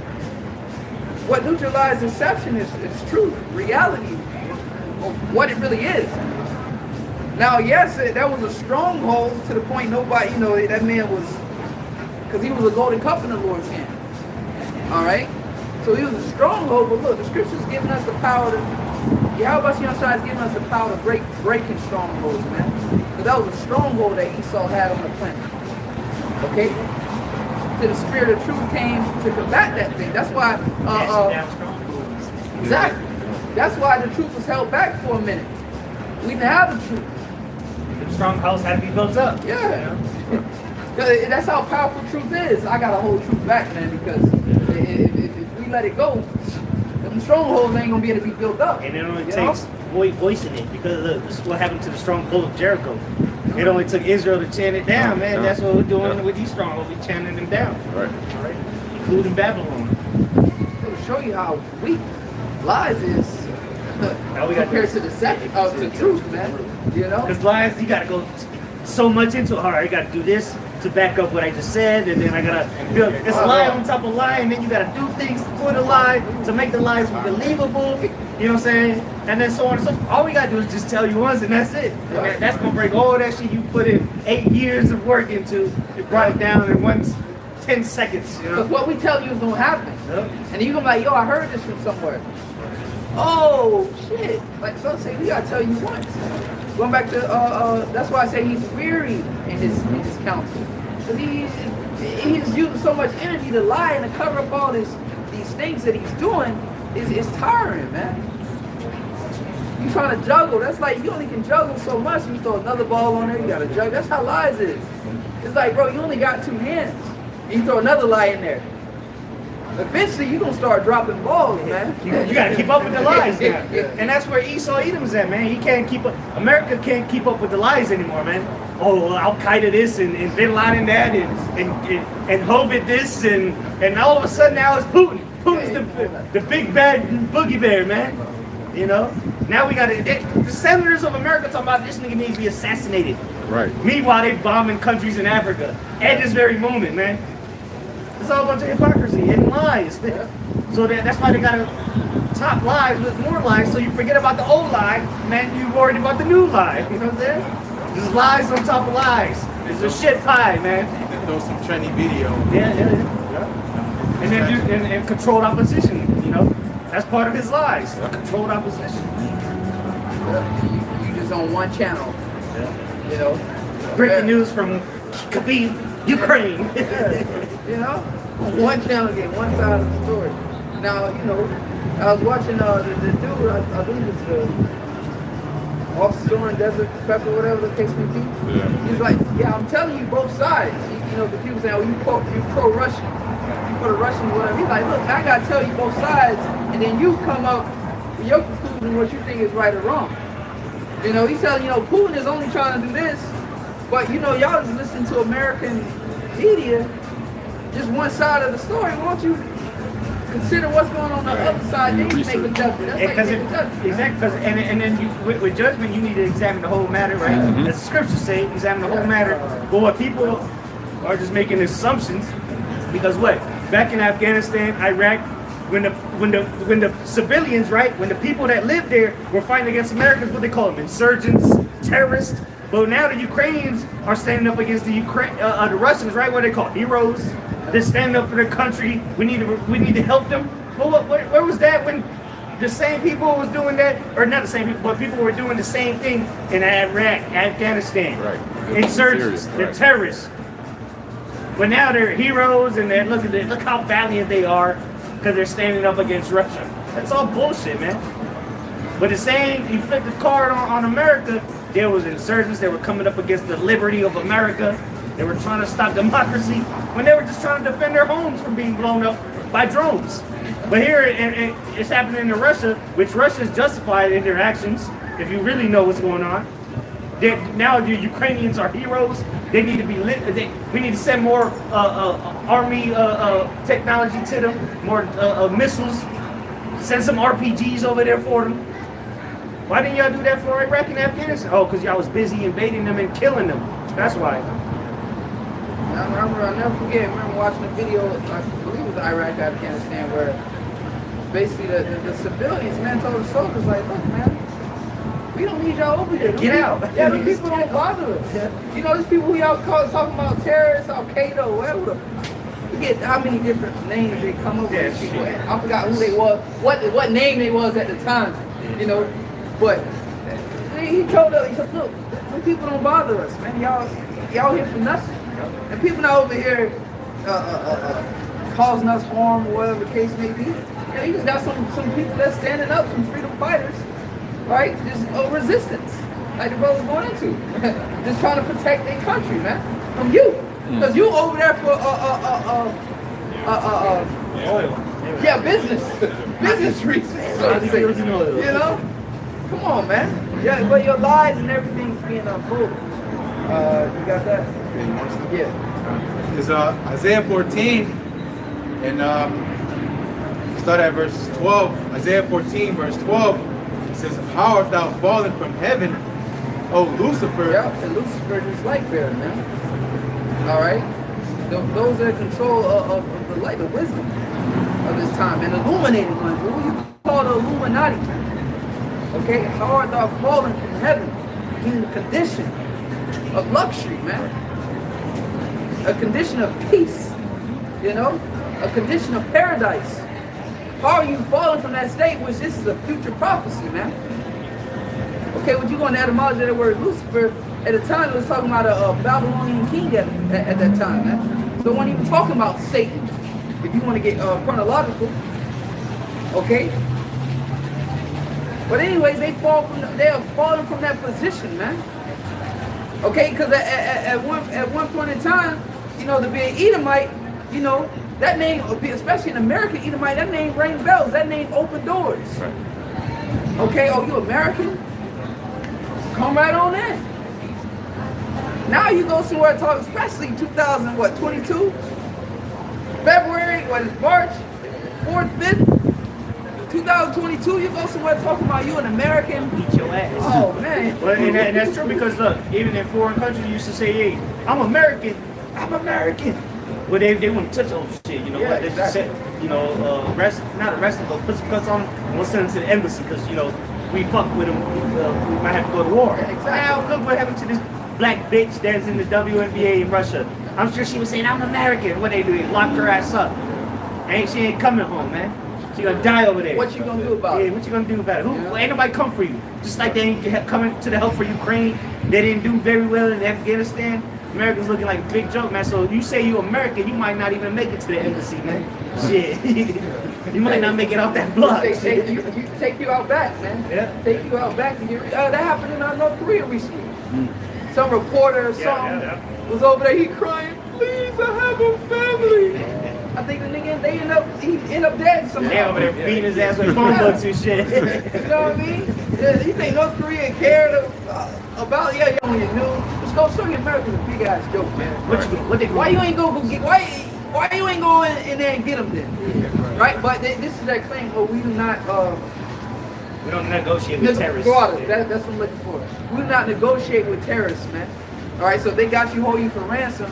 That's your ass, which is why America pays private contractors, mercenaries, to go into certain countries instead of just sending the U.S. military directly in there. So if you get caught, you're not American. You're not a part of American military, so you on your own. That's all that happens all through the CIA, man. Yep. The CIA, which is another branch of the military, really. Exactly. The CIA, man, does a lot of covert missions that even Navy SEALs, the top, what the Green Berets, they don't even get access to, man. These are all off the book things, you know, what they call off the book contracts. Private contracts. Not off the book, they mean not on the books of America, you know. They're not directly black. Well, Black Ops would be military, but they have Black Ops units, but off the books would be that you're not being paid directly by the government. They got third sources, you know, which, you know, they go through. Esau's a devil, man. He'll literally try to cover his own track like nobody cares, bro. They know you're the devil. But this nigga will literally do all these companies just to pay this militia group or the mercenaries, you know. They'll do all that shit just to pay the mercenaries, and then it will be swept under. Nobody will ever hear about it. Or just change the company's name. All shell companies, you know, that's what they call them. Shell companies. It's covered because what? It's a shell. Something that has a shell means there's something inside of that shell. So they call it shell companies because it's like laundering money, so to say. It's the front, you know. Not necessarily I don't know about all that. You know what I'm saying? That's how he ruled. Deception was just really alive. That's how he's ruled. Say you have something? Yeah, real quick. Revelation chapter 20, we start at verse 1. Point is in verse 3. And I saw an angel come down from the heaven. And I saw an angel come down from heaven, having the key of the bottomless pit and a great chain in his hand. And he laid hold on the dragon, that old serpent, which is the devil and Satan, and bound him 1,000 years. Talking about Esau, Edom. Verse 3, and cast him into the bottomless pit, and shut him up, and set a seal upon him, that he should deceive the nations no more, till the 1,000 years should be fulfilled, and after that he must be loosed a little season. All right, right now we're in that little season where he's deceiving the world all over again, man. It was deception. That's what he good. The scriptures say the wicked are estranged from the womb. God. Speaking lies, man. That's just how he was made. Right. Like a dog was made to bark. Esau, in his DNA, he was just designed to be a damn liar, man. Yep. A murderer, deception, a criminal. All right, a demon. Yeah. The red people, man. That's just how he was designed. A vessel unto dishonor. Okay. Yeah, and that's right. This nigga, the Lord set him up to be red for a reason, man. They even got the phrase called red-handed. All right, he's red. Edom is red. Scarlet-colored beast. Scarlet is red. I mean, it matches up who the red man is. Because all that red stands for his blood. Because he was the first murderer, man. Okay, that's what that red stands. And it's a color of anger and passion. Yep. And this nigga has done exactly that, man. He brought anger and passion, and he's done it with passion. You know, that passion means suffering. And that's what he brought, man. On all you people. Go ahead. It's, Isaiah 14 in verse 12 says, "How art thou fallen from heaven, O Lucifer, son of the morning?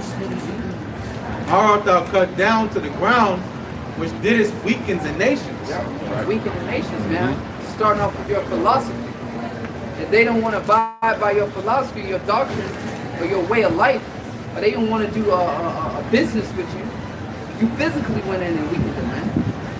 That's why you go in these countries, we start bombing their infrastructure. Okay, because it's gonna take them a long time to rebuild. The main things they hit. Stabilize. Yeah, exactly. Deep stabilize. What are the first things they hit? Power sources. You know, things that keep the country running. That's what Russia's doing right now. Hitting nuclear plants, hitting power plants, taking out key cities. Why? Because that disrupts the country's way of moving. You know what I'm saying? And that's why the nations are putting the sanctions they're putting. That's an act of war, really. Yeah, that's an act of war. And that's why they're cripple a country. Right, and that's why NATO has been hesitant to enact that no-fly zone over Ukraine, because they never said, look, if we do that, we might end up in war, full-fledged war with Russia, because we might accidentally shoot down one of their planes. They might accidentally shoot down one of our planes. So that's an act of war, man. So, you know, so they don't want to do that. So just because you don't have to shoot missiles to make it war. Yeah. You don't have to shoot missiles, but these are the beginning stages, man. Which is past the beginning stages, because these niggas getting rolled over in tanks. Niggas shooting buildings down. They just shot down 4 Ukrainian jets down today. They taking power plants, shooting, which, you know, they're doing it. Russia's not retarded, man. They're doing shit strategically. Right. You know, people are like, oh, well, they're there to stand. So no, they're not. They're taking a sweet time. They got 40% of the country. Yeah, they're taking a sweet time. They're like, oh, why have they made it to the capital? Because Ukraine's standing. No, it's not.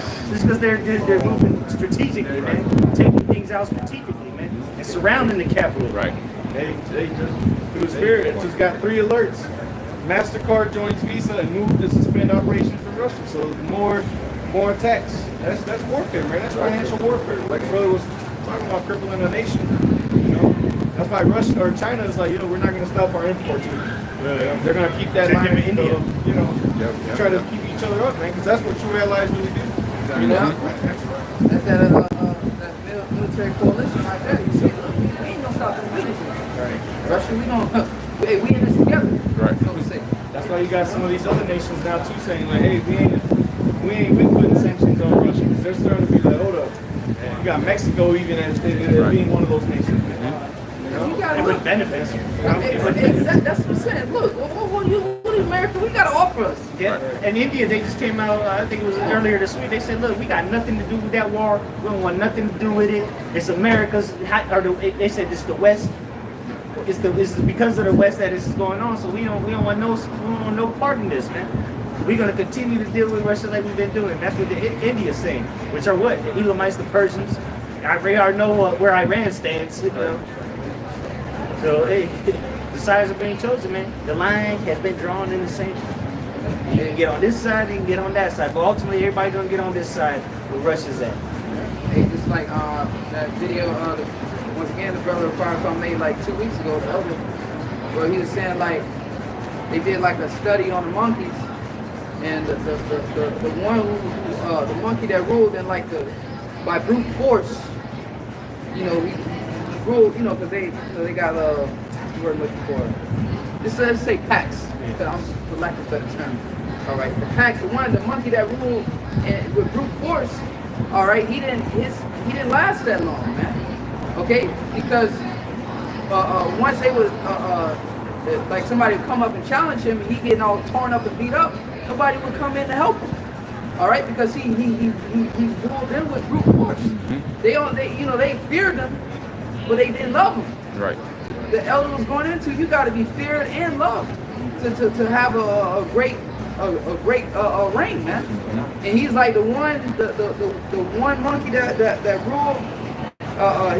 They had that respect, that fear for him, but he also said he would groom them, you know. Because that's how animals survive. Because once they get ticks on them, they buy.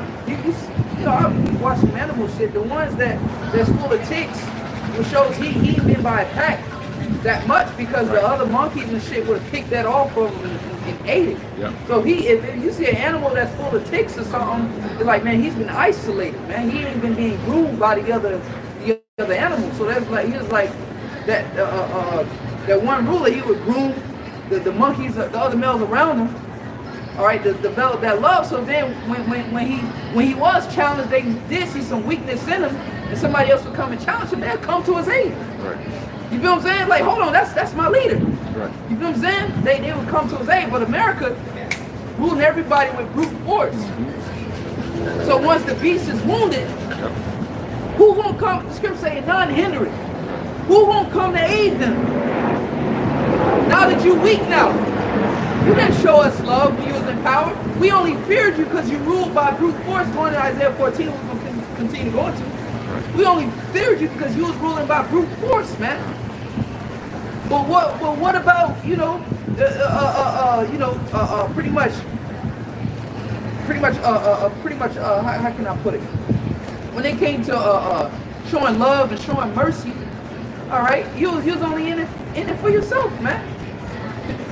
That's the reason why we just cooperated with you, because we didn't want you to show up on our borders with machine guns and tanks and shit. Perfect example. I know brothers seen the movie Training Day. What happened at the end of the movie with Alonzo? They saw it. All right, this nigga ain't got no more power. Then what? I forget all y'all. That his words were no longer valid. Right. His words were, that's America. His words are no longer gonna be valid. They all gonna jump his ass. Perfect example, Alonzo. He can't help you. You know. But that's America. You know?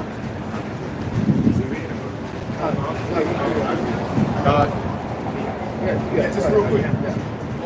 Speaking on Jeremiah 49 and verse 16. Thy terribleness have deceived thee.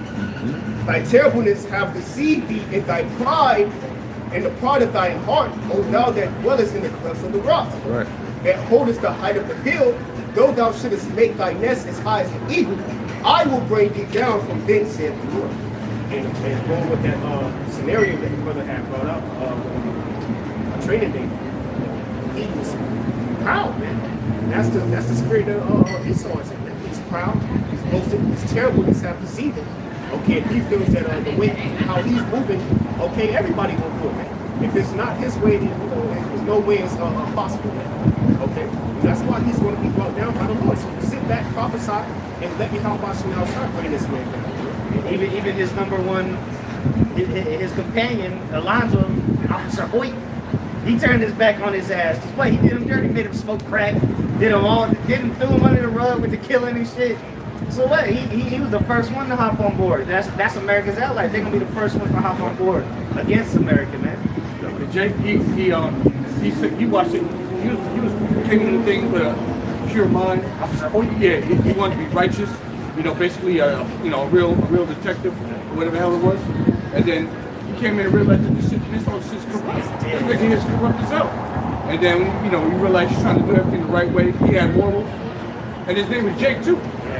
Yeah, Officer Hoyt. That's my dog. But yeah, at the end of the day, man, Alonzo, man, he ended up falling. Grimy nigga. He's a grimy nigga, and he ended up falling in the grimy, and he fell very violent. He fell very hard. At the end, he got killed by what? Russians. Yep. Yes. And Esau is the grimiest nigga on the planet. He got killed by Russians. That's crazy. Pelican baby.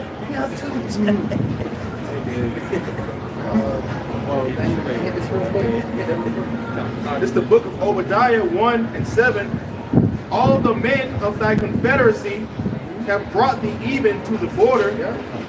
The men that were at peace with thee have deceived thee. Yep. So the men that once again, they only doing business with you because they don't want you beating them up, so to say, or coming down on them and bombing them.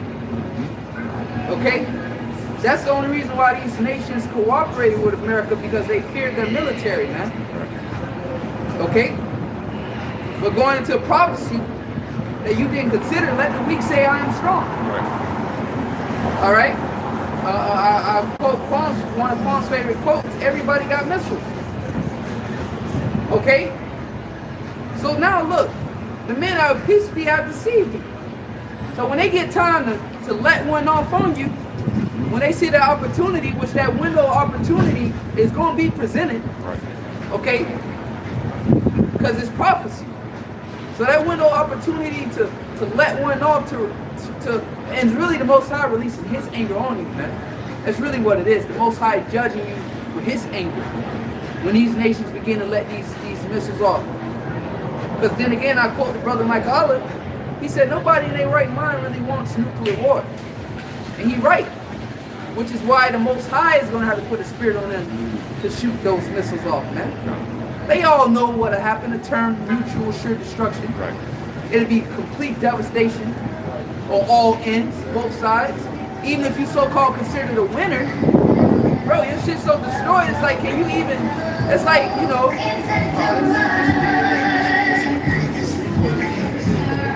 You know.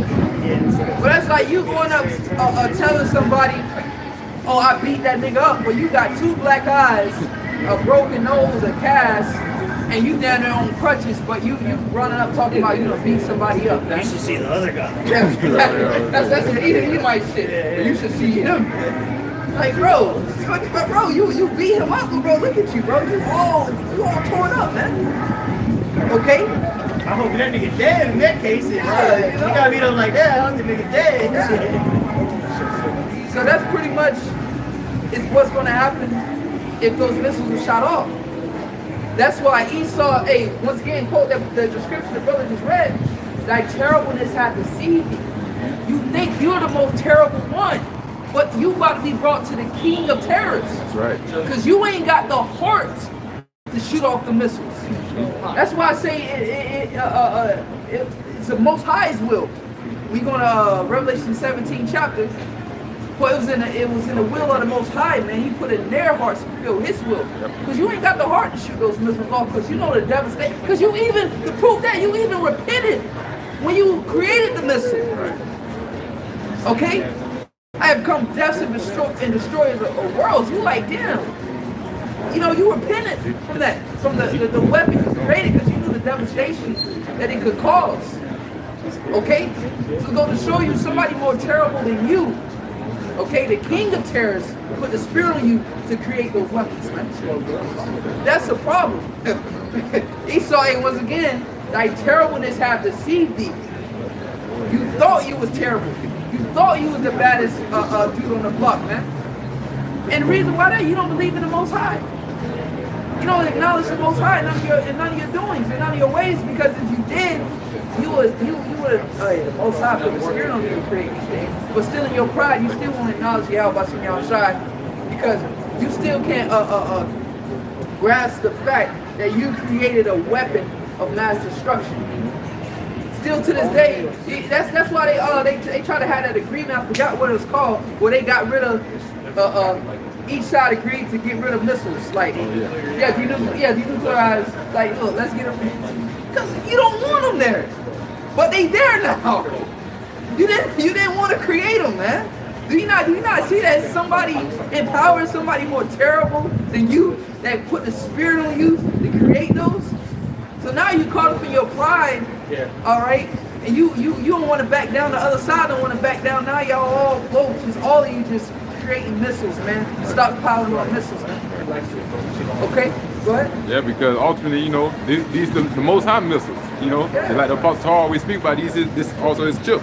But Isaiah chapter 54 verse 16, behold, I have created the smith that bloweth the coals in the fire. So the Most High has created that smith, man. Right.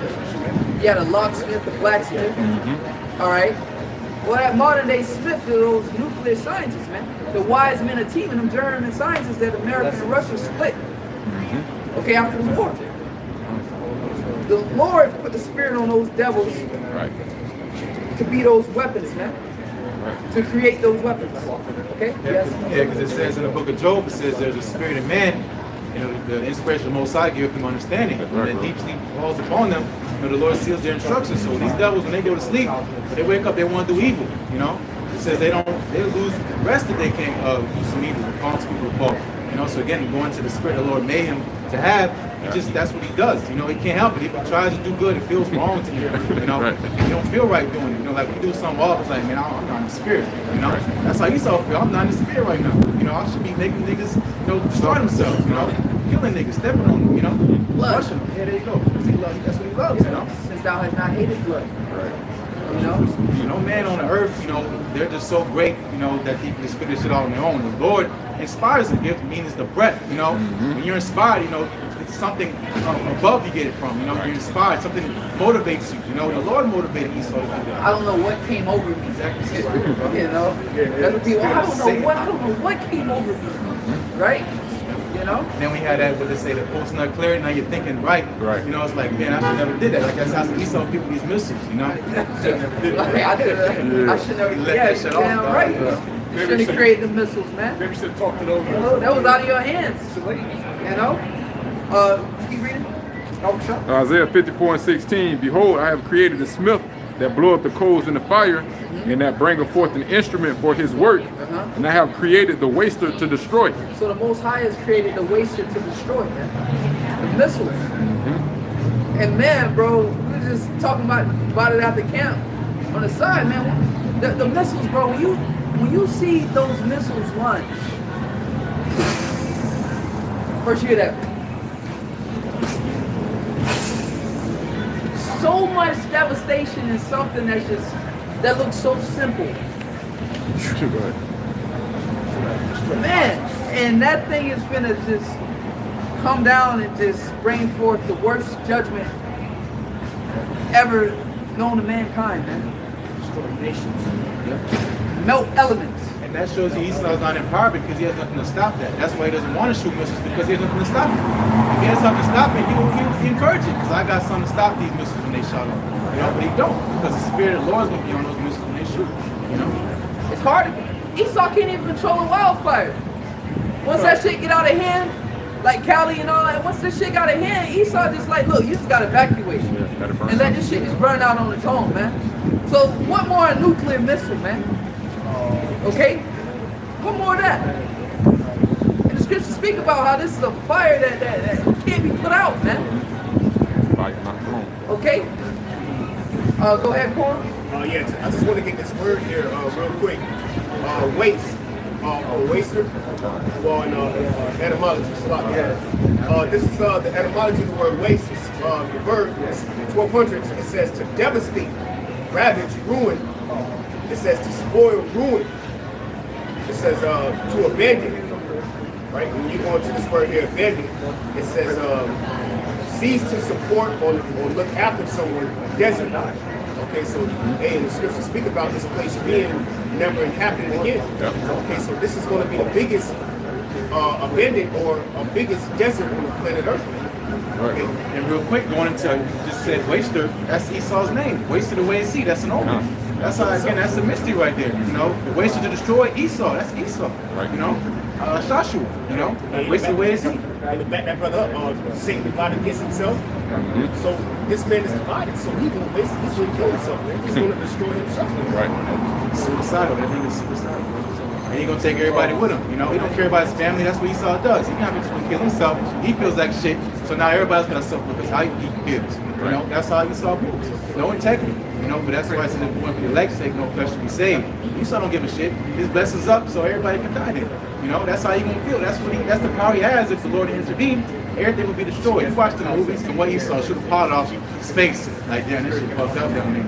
You know, Jake down here, you know, still working in the fields plucking strawberry festival. The Ishtar still plucking strawberries. The missiles touching down. You know, while Esau stayed off being that fugitive vagabond. The Lord gonna catch him. He can't leave Earth. That's that bound. The Lord said, you know, that he can't pass. He's stuck here because he has to be judged on the earth. You know. I saw underneath the sun. Place of judgment. Okay? The devil can't leave the planet. Alright? That was it on that point? Yeah. Alright, get this real quick off the show. That point. What do you say you want to start?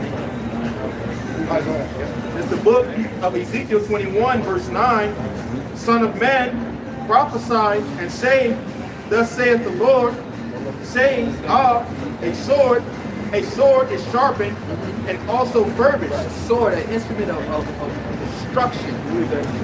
Sword, an instrument of something to deliver death. Yeah, you know, that's good to say. Iron sharpening iron. Iron being sharpening when it's gotten better. You know, it's getting more, you know, technology. Wisdom shall increase. So Esau's missile technology got sharpened. That's the point. That's the point, man. All right, so that's why he's coming up with these avant-garde missiles, Satan missiles, and you know, the longer we wait, the worse it's gonna get, because that sword is gonna keep sharpening and sharpening. All right, you think you just come out with new iPhones every couple months, or a new model of this car? this technology advanced, or whatever the case may be. Because the spirit of demons say, as Hobbs saw these devils do that. We was going to earlier, Hobbs last week, about how these cars got spirits on them. You know, Dodge Demon, Dodge Hellcat. You know, iPhone got the bit Apple. It's all about rebellion. You know, it's all about witchcraft. You know, because the spirit of this world is the spirit of demons say when Esau is a physical counterpart of that. You know. So, as sword is being sharpened, this technology, all right, the wisdom to create even more sophisticated, an even more advanced missile. You see, Russia just keep coming out with new missiles like iPhones, man. Okay, so really the more time you got on your hands, man, the worse things are just gonna get for you, man. Okay, go ahead. Verse 10, it is sharpened to make a sore slaughter. It is Make a sore slaughter. All right. Anytime there's a slaughter, man, it's never a good thing.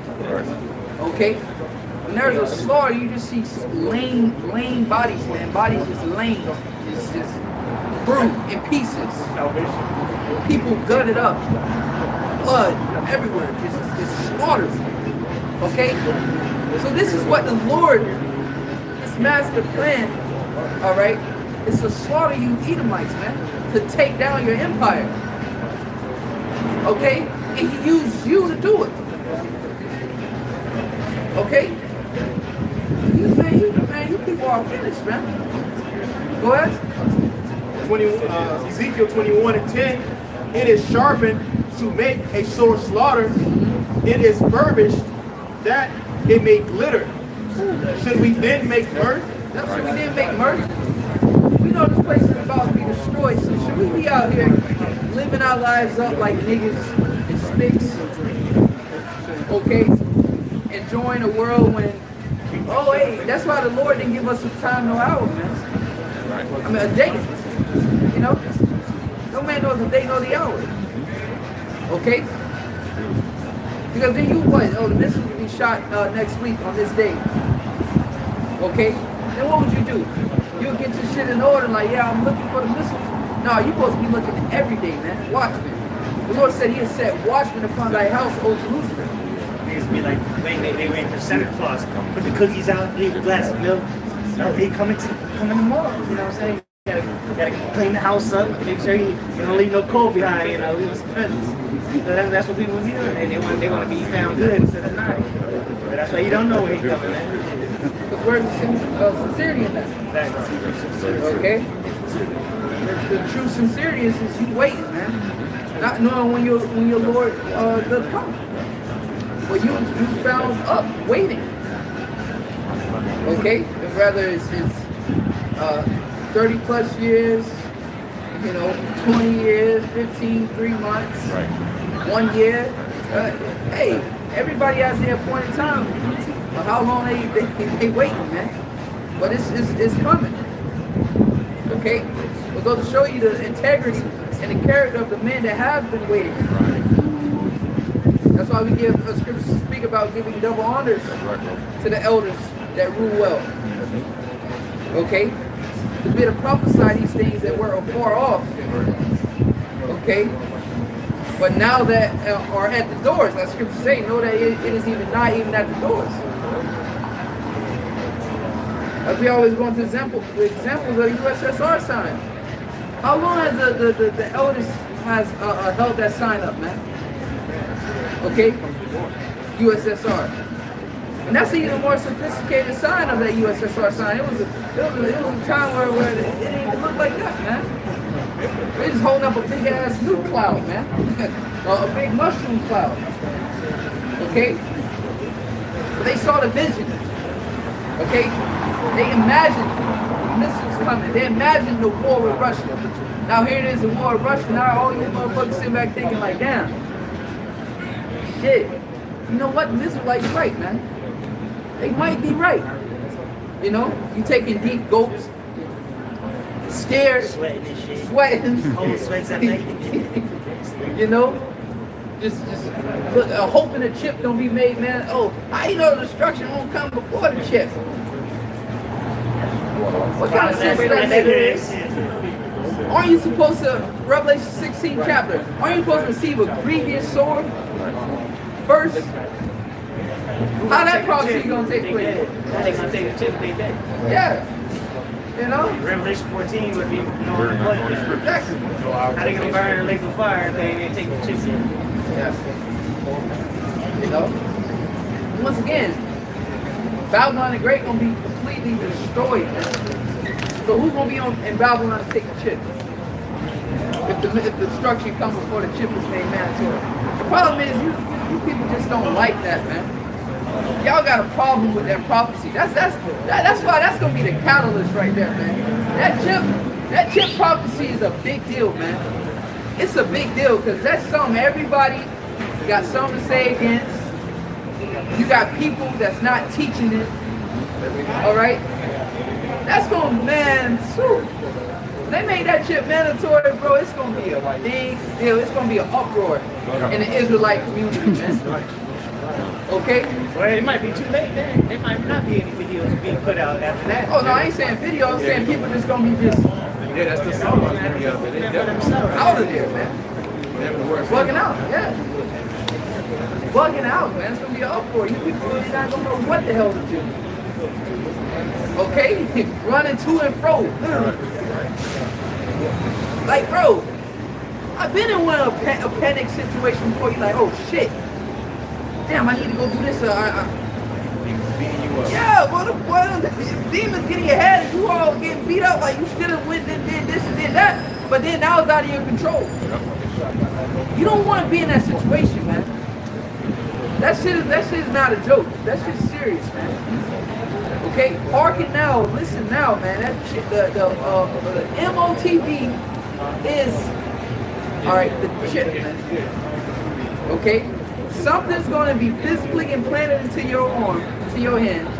Like this Jake I was working with today. He got a little watch. I paid for my shit with the card. He did like this on the little thing. I said, yeah, this nigga gonna take the chip. He primed, he ready. You already got muscle memory. Yeah, he ready to take the chip. Showing niggas how to do it. You know? And, you know, I was tempted to like say, you know, throw a little well out there, but it's like, yeah, the Edomite chick at home, like, oh man, the Edomites ain't gonna make it. You know, that's gonna be a hard pill to swallow. You got two kids, a kid from her and shit, like, you know, the opportunity presented itself. You know, we done been doing this for a while to know when to say something, how to drop a jewel on somebody, and, you know, and kind of plant a seed. You know, the opportunity presents itself. But that's why, man, salvation, man, it's all time sensitive, man. It's all according to the Most High. Because if the Spirit ain't on a brother to speak something and say something onto you, then what? The salvation just you know, you walk right by you, man. Okay? That's what I'm You had to have some. Yeah, matter of fact. All right, go ahead. Just real quick, as you're going into how, you know, the Lord deals with order, timing, you know, so this all talk says, we just say time and chance happen, thought to us all the time. He's actually 3rd chapter for everything under heaven, you know, so destruction and salvation, again, it's all simultaneous, so that would make what the salvation from the hell that's coming upon the earth, right after be the destruction. Because going to the examples, you know, that fits the story of the Lord. Lot left Sodom, what happened? Destruction came.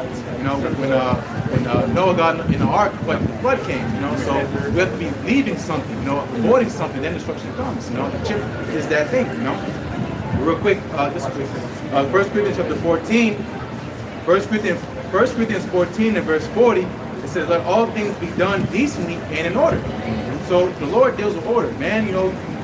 Men don't deal with order. You know, the Lord sticks to his word, his script. When the movie, the script is laid out, you don't remix it, you know, you go into the script. Because if you don't, it creates what? It creates confusion.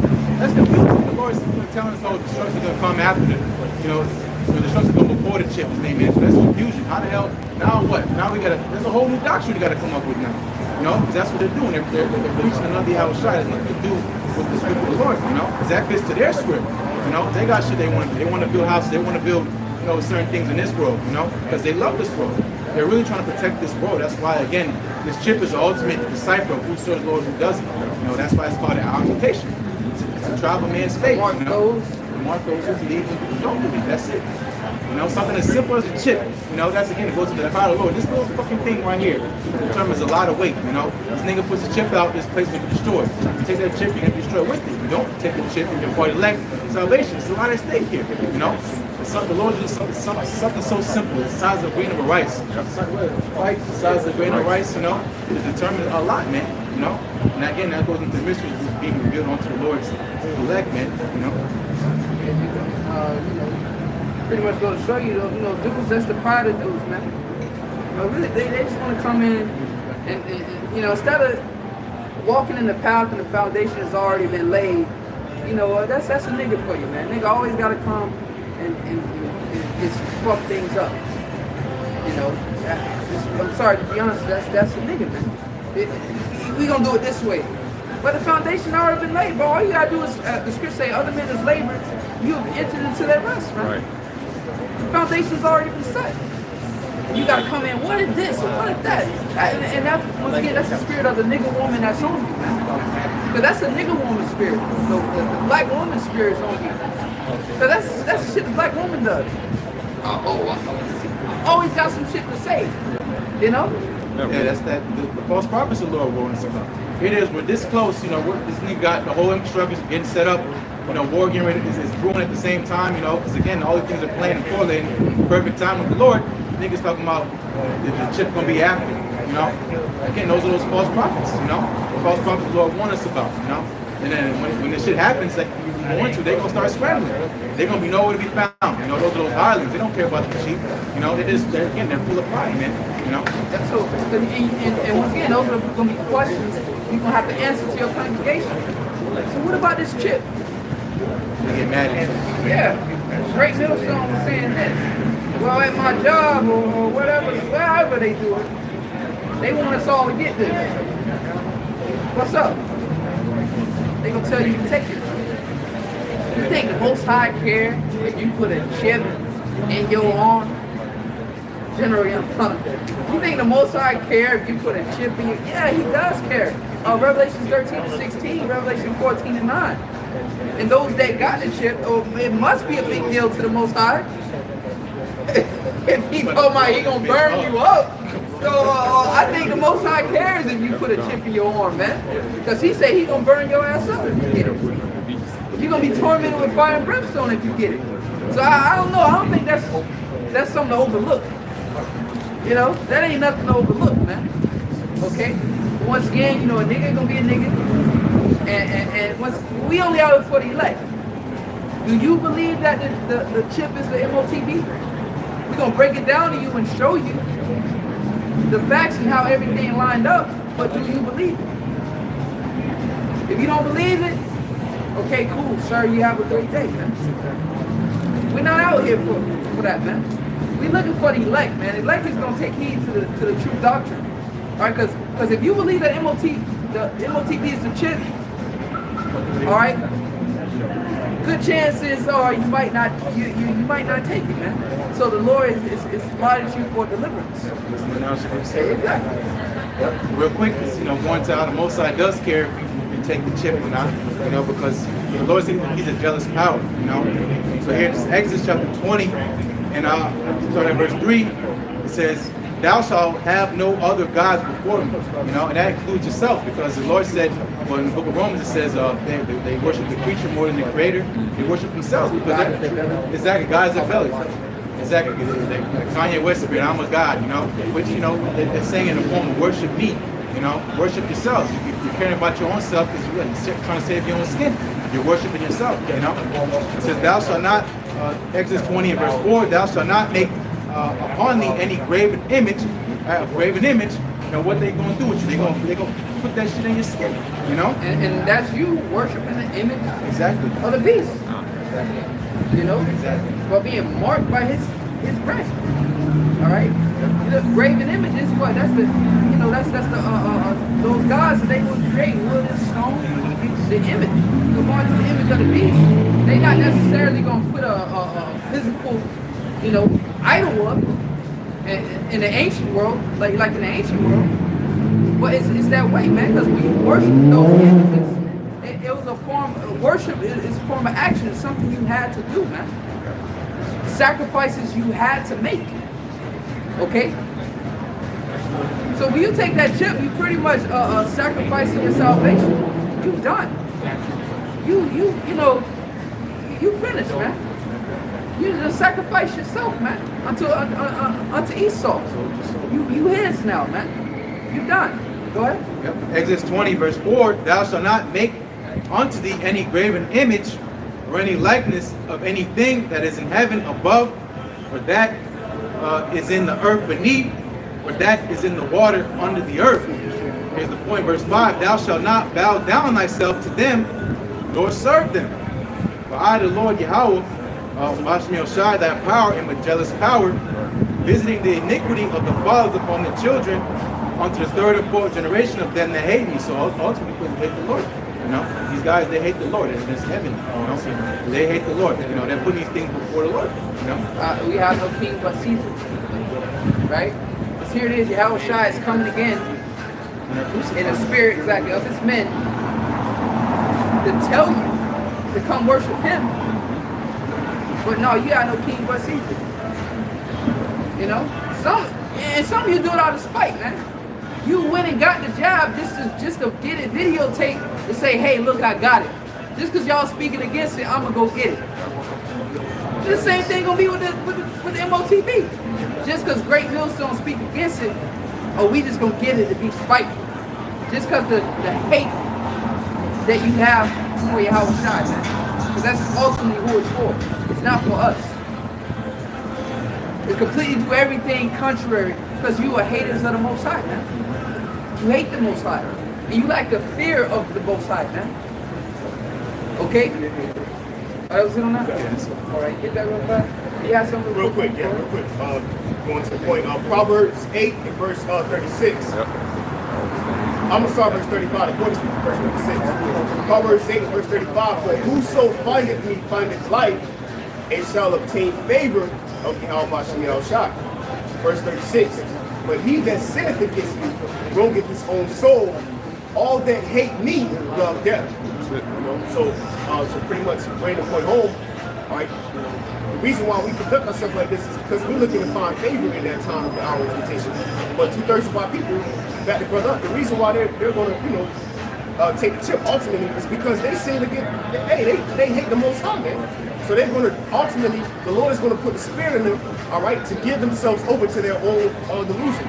You know, because then what's the fight? There's no fight in that. You know, the chips after destruction. You know, it says again, the hour of temptation. It says to try your faith with more precious than fine gold. There's no trial of faith in that. You know, saying I'm just going to go off the will of the Lord. You know, in his agenda, which is what to us to deny that. You know, he said, "Fight for the truth unto death." He gonna fight for you. There's no fight in what they're trying to tell you. You know, that's why they say there ain't no Jacob's trouble. They call it Jacob's trouble gay. What that nigga said. You know, Jacob's trouble was gay. You know, that's what the case said. You know, because again, these are the men that you're looking after. You know, to follow. You know, again, you're not looking into what they're speaking about, and also because the Lord sent you them because you like rulers like that. You like people to speak to you like that. You know, because you like those smooth things. You know, so the Lord gave you those idle shepherds. You know, and when the time of trouble comes, you're gonna be looking sick. You know, the bug-out box will be activated, and if you got it, you don't. You know, and that's why we stand with their goals because we know what we have. A sure word of prophecy. That's what it says. A sure word means safe against attack. Everything you bring against us, you got a precept for. You know, you can't lose in the spirit. Okay. The answer is Yahweh Shai. You go into when you go into like a boxing match, you know, somebody getting jabbed or somebody keep throwing a left hook. What does the commentator say? You know, he keeps throwing that left hook and such and such has no answer for it. All right, he has no answer for it. He just keep getting hit with that left hook, and your boy he got no answer for it. That's basically us. Everything that Esau throws, as the brother said, we got an answer for it. We can block it or we can counter it. You we can dodge it. Exactly. You feel what I'm saying? We got answers for everything that Esau throwed us through the spirit and power of Yahweh Shai. Yep, and really what it is you niggas is hurt. You know, when someone gets whacked with a good hit, you know, you watch those boxing matches, what they do. That ain't hurt, that ain't hurt, you know, they moved it, bro. You know, but that's the pride, you know, they're trying to hold it in, but eventually them body shots, you know, they're gonna start dealing over to the ground. Since a wounded spirit who can bear it. You know, so they're raging because they're hurt. You know, they got no answer for what we're doing. That's why they try to throw shade and stuff. That's a sign of a losing person. They're losing. And that's you get hit because that's the facts of all this evidence that we've been saying is coming out.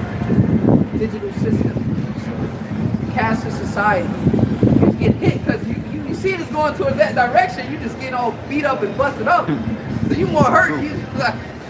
And then once the chip is implemented, that's the KO. Boop. You out of there. You gonna be taking it, man. It's gonna be put right underneath your damn skin, man.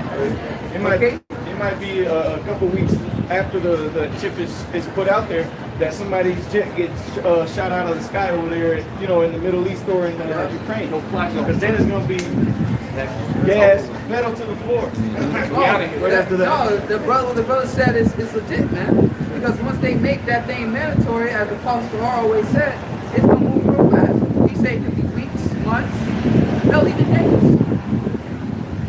The chip is just the main thing. That's how short period of time they got a small window period. Once they implement that chip and say, hey, you can't buy or sell, you can't do this unless you get this. And we gotta think about the mercy of the Yahweh that he's had on us. This whole pandemic thing that Esau had planned on, that was, once again, everything the Lord does, everything that happens of the Lord, that benefited us so much because we're able to see if we hold out, we gotta have faith and not take it. You know what I'm saying? So that was beneficial to us. So Esau gonna do the same thing again. Hey, you can't do this if you ain't got this in you. We already done been through it through his scamdemic. We already done seen how it's gonna happen. But that's why. But this time he's gonna come down with great force, and you may be tempted unto death. Okay? Yeah. Price is going extremely high now. It's gotten to the point now. Y'all starting to steal. You get hit. You act like you weren't hurting. But then, oh shit, that last one, like, oh yeah, that one hurt him. That one hurt him. Yeah. He grimaced a little. Yeah. That one hurt. And then, you know, once you find out you hurt, you go for the knockout. Yeah. Now he just wailing on you, man. And that's what's about to happen. He saw, you know, man. That's okay. Revelation 12 and 12. Get that real fast, brother. You have one of them? Oh, all right. Yeah. But get that real quick. Revelation 12. Okay? Because Esau finna come out in this 12th round, and Esau know he down in the spirit. He done lost every round in the spirit. And that was over 2,000 years ago. He was defeated by Yahweh Shai. Yahweh Shai defeated Satan. Okay? Round 1. You know? Here it is now, we in the 12th round. And this man done lost every round. Ball is one-sided, you know. And what Yahweh Shai is going to do is bring him in the deep waters, bring him all the way to the 12th round just to knock him out. He could have been knocked him out. You not know I can bring balls legions of angels. He could have been flipped Esau shit the first round. You know? But, hey, what's this? That's a beautiful fight. If you go all the way to the 12th round, it's a good fight and you knock them out in the 12th. I mean, first round, second round knockouts are good. But you want to enjoy the fight, right? You want to enjoy 12 rounds, and then it's even the cherry on top when you get a knockout the 12th round, man. That's a great fight right there. A 12-round knockout. You was able to watch him display all his skills, watch him go toe-to-toe with Bless and then knock him out in the last round. That's to me personally, in my opinion, that's like the greatest fight, man. You know, instead of ending. That's why people get mad with Mike Tyson, because the first round he'll knock him out before you go to the bathroom and come back. The dude knocked out. The fight over with. So you don't wasted all that money. They're interviewing him. Yeah, first class tickets. You probably got front row seats, spending all that money, all want to go see Tyson. Probably was so mad or so happy when he started losing. Exactly, man. You know? What? Get that real time? So, Revelation chapter 12, in verse 12, it says, therefore rejoice in heavens, and ye that dwell in them. Yep. Woe to the inhabitants of the earth and of the sea, for the devil is come down unto you, having great wrath, because he knoweth that he have but a short time. And that's ultimately him. All right. And you know he had a short time to declare his new world order. Okay. You gonna see, like the brothers just went into, once he put forth that chip. Like the brother say, 3 weeks later, some planes shot down and hey, you know, it's all out war, man. Hey, that's it. It's direct. No more proxies, no more sanctions, no more prolonging. Hey, it's time. Okay, that's what's going to happen. Direct. 13 is coming to play, and more comes to the base is coming to play. All right, hey, and then that's it, right? All right, then the elected is saved, and the wicked is put in slavery. But Esau's ultimate goal is to chip the elect. This is a front. Yeah, I want everybody chipped. Yeah, don't get me wrong, he want everybody chipped. But he really want the Israelites, man. Hey, that's the what? The hour of temptation. Yeah. It's an hour of temptation where you're going to have to make a decision on whether you're going to trust in the system or you're going to trust in the Heavenly Father. Because he already got everybody else. Everybody else's mind is already gone mentally. He wants the elect. Everybody else already believe in him. All right, and you know, you got these people, these patriots against the system, all in all. At the same time, he still got you because you pro-America. Yep. You some way connected, still connected to this man. Yeah, exactly. You connected to this man. You know, you may not be with an NWO, but you still a part of the system, man, the beast system. They're just fighting for the old America back. Yeah. They're fighting for the constitutional rights and all that shit, man. This shit is true, bro. You fighting for that kind of shit, then that shows you you don't really understand what's going on here. You trying to prolong this place. You want to try to bring back the old America, what America was founded on. It was founded on the blood of the Israelites. That's what it was ultimately founded on. This place is condemned from the beginning. So now it's time to pay up. It ain't no old America coming back. This is the downfall of it. So everything you see happening, it's not going to get better. You can fight for it, you can pick it and all that shit. Go online and say your point. But at the end of the day, the Lord has it in for this place. Because going into, again, with the brothers making the point about the elites, they want their birthright back. You know, their appetite is to catch the elect because, you know, they're the hidden ones. That's what he wants to get. But he's not spiritual. He's carnal, so he's throwing a very wide net. You know, he wants to trap everybody he can, like he does the earth, the oceans. He takes that wide net, just scrapes the whole bottom of the ocean. That's what he wants to do with this ship. But that's why it says in Proverbs 1st chapter, it says, surely in vain is the net spreading in the sight of any bird. You know, we see the trap. You can't throw a trap in front of a bird. He's going to fly away. Because we already see what he's going to do. You know, so that's why he can't catch the elect because they have position. Right, and that's the end of Esau's plan, man. You know, because this plan goes back long years. Because hey, these final stages really started after World War II. After they flexed that nuclear power missile and they dropped that shit on some people. They really flexed their power and they say, all right, now we got a good grip on the world. Now it's time to initiate it to get everybody to go. Why do you think so many invasions started happening after that World War II? Started going over to the Middle East, started putting plants in the nations in Europe, formed the EU, Vietnam, formed the NATO Korea nations. Wars. Yeah, all the Korea, North Korea, Vietnam, like the brother said. Desert Storm. Esau started moving in action to finalize his full world control. In the form of his blessing. Exactly. The sword. Using the sword, man. Yep. And now he's about there. That's why the scriptures say at noonday, you know, when he shall fill his belly. Right when he's about to get to that, oh, I can't eat no more because I'm there. Lord gonna come and pull that table from away and give him a good kick in the stomach. Blah! Right off the chair, you know. Slap the spoon out his hand. And I said because, you know, going to what happened after World War II, that Bretton Woods Council, You know, with the dollar, it's about financial system. You know, that's why again it's going to the New World Order. You know, he wants to put out this chip. You know, that whole new digital system. That's the transition. That's why he wants to go to the war. He's making the economy crumble. You know, because he wants to restart. Globalize the system. Yep. And they showed that in that new movie, Kingsman. Brother put me onto it, man. Hey, they show you clear as day in that movie how Esau moves pieces in the background to start shit. You know, they show you with what happened. It was a movie, of course, it was a fictional story, but showing as if this is what was happening in the background during World War II. What led to that. So they show you, you know, and that's what the elites do, man. So all this shit that's been happening, man, it's been going according to their plan, which ultimately is the plan of the Lord. But now things are going to backfire. All these things that he thought that couldn't have happened are going to happen, man. Right? Had you get something? No, again. All right. Still got Other nations. Oh, yeah.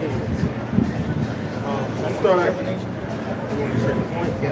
All right, it's the book of Sirach, chapter 34 and verse 15. Blessed is the soul of him that feareth the Lord. Because the fear of the Lord, man. The fear of the Lord, man, is key. You know, we speak a lot on faith, man. The scripture say above all faith. All right, not this and no faith, but the fear of the Lord is getting a wisdom knowledge of understanding. Okay, through the fear of the Lord, people be like, man, I can't quit this, so I can't stop that. Like, how did you stop doing this, and how did you stop doing that? Well, that's the power of the fear of the Most High, man. When you realize you're gonna be destroyed, or the Most High is gonna bring some grievous judgment onto you, it'll make you stop doing a lot of shit, man. Okay? And that shows you the power of the fear of the Lord, man. How do you know, scripture speak about putting off the old man and be renewed? Well, a big driving force of that is fear of the Most High. If I don't stop doing this, then this is going to happen. Okay? Gonna show you the significance of the fear of the Lord. That's another superpower right there, man. That only the elect has. Okay? Go ahead. That's it on that? No, let me start at 14. You got something real quick? Yeah, go ahead. This is speaking on what you bring out, what you spoke on. This is Psalms 33, verse 18. Behold, the eye of the Lord Yahweh is upon them that fear him, upon them that hope in his mercy. So the eye of Yahweh shines upon those men that fear him, man. Okay, that's who the Lord is. He's dialing in on, man. Those that fear him, man. And through that fear, okay, you're gonna know. And you say, walk the perfect man. The inner feelings of peace. And so you're going to know, and you're going to know how to conduct yourself is what I want to say. Because it's going to be men that the Lord set up that already fear them, man. Okay, and they're going to lead. They're going to hold the commandments of Yahweh Shemel Shah. They're going to conduct themselves in the righteous way. Which is why we had the elders and apostles and bring those children. Which is why we out here. Okay, because we fear Yahweh Shemel Shah, man. You know? Going back in Sirach 34 and verse 14. Whoso feareth the Lord shall not fear nor be afraid, for he is his hope. Yep, that's it. Hey, that's our hope. All right. Whoso feareth the Lord shall not be afraid. He is our hope. So all these things Esau, the big bad wolf, the terrible one, the boogeyman. Okay, all the shit he talking about bringing forth. All right, he ain't openly doing it, but in secret. All right, which all things has been in secret have been brought out. So all the shit he has devised against us, the nets, the snares, the traps, the big old great sword. Oh, I'm so scared, right? Okay? In the flesh, don't get me wrong, we ain't just like visible. But the point being, we know the Lord is going to come and he's going to defend us. That's the point, man. Okay? Which is why we're able to stand up on our feet out here and prophesy against this damn devil. That's why the scriptures say neither the fearful will inherit the kingdom. Because the fearful not going to come out here and profess Yahweh on your side. Because he's too damn scared of Esau. You say, won't you? That's faint-hearted. Yeah. You're too damn scared of Esau, too damn scared of what the people think to come out here and confess Yahweh on your side before men. You're too fucking scared, man.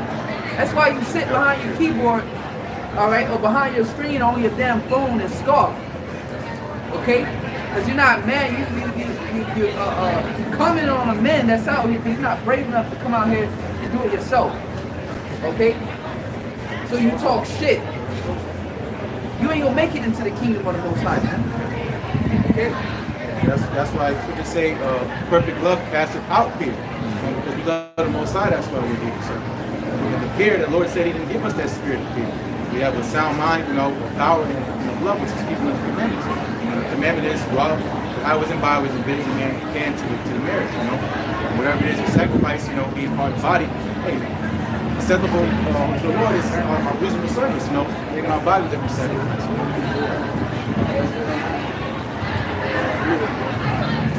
Verse 14 again, it says, whoso feareth the Lord shall not fear nor be afraid, for he is his hope. Blessed is the soul of him that feareth the Lord, to whom doeth he look, and who is his strength. Ooh. So hey, go ahead. Yeah, you can't serve two masters. You're gonna either fear the one and despise the other. You're gonna serve one, you're gonna love serving him, or you're gonna hate serving the other. You can't serve two. So who you fear, that's who you serve, So that's why this devil, he always pumps out the fear, just like a scarecrow on Batman, because you scare people, again, you control people. But people, a man that's not scared of you, he can't control you, and that bothers Esau because he's full of pride. So what, he's gonna come down, having that great wrath, the flood coming, heaven up the men of the Lord, but that's ultimately, again, it's a snare against him because the Lord, talking about those that fear the Lord, the eyes of the Lord upon them, those are angels, The eyes of the Lord are the angels, so, like what Saint was trying to tempt Yahweh Shai, says, oh, jump, you're not supposed to tempt the Lord, jump off a cliff, the angels are going to hold you up. But knowing that if you fear the Lord is going to protect you. That's those angels that we're going into. That's what we don't have here because we're protected. If we're out here naked, we'll be ashamed, covering ourselves up. We won't be out here. The Spirit of the Lord's on us, and we know that we're defended because the Lord says so.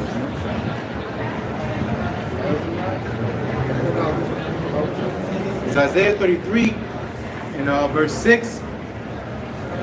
Isaiah 33 in verse 6. It says, "In wisdom and knowledge shall be the stability of thy times." And we seeing it now, how beneficial this wisdom and knowledge that we have. When Esau was shaking the world up with his nonsense, now he's saying, okay, y'all can all go out, everything's back to normal. Okay? But when Esau was shaking everything up with his nonsense, we were stable in that time, man. Shit, we thought that the chip was going to be implemented through that crisis. Okay? But Esau threw that one out the window. And man, that's the spirit, man. The spirit dealing with Elder Tahar. He said that too. The Lord can just throw this thing out and come up with something else. Well, yeah, because all they did was lay the track down for the digital ID. That was the whole agenda behind it, and get you conditioned for the corrupts. So it wasn't necessarily a waste of their time. It was just laying the foundation, but it didn't necessarily, at the end of this thing, the chips went to because clearly they didn't even talk about it anymore, but the foundation has been laid for it, All behind the scenes, this market beast system has been being laid down, through this scam that's been going on. And that's the next step. The prophet, Elder Tahar, man, spirits never be seated with, right? Alright? Finish up. Isaiah 33 and verse 6.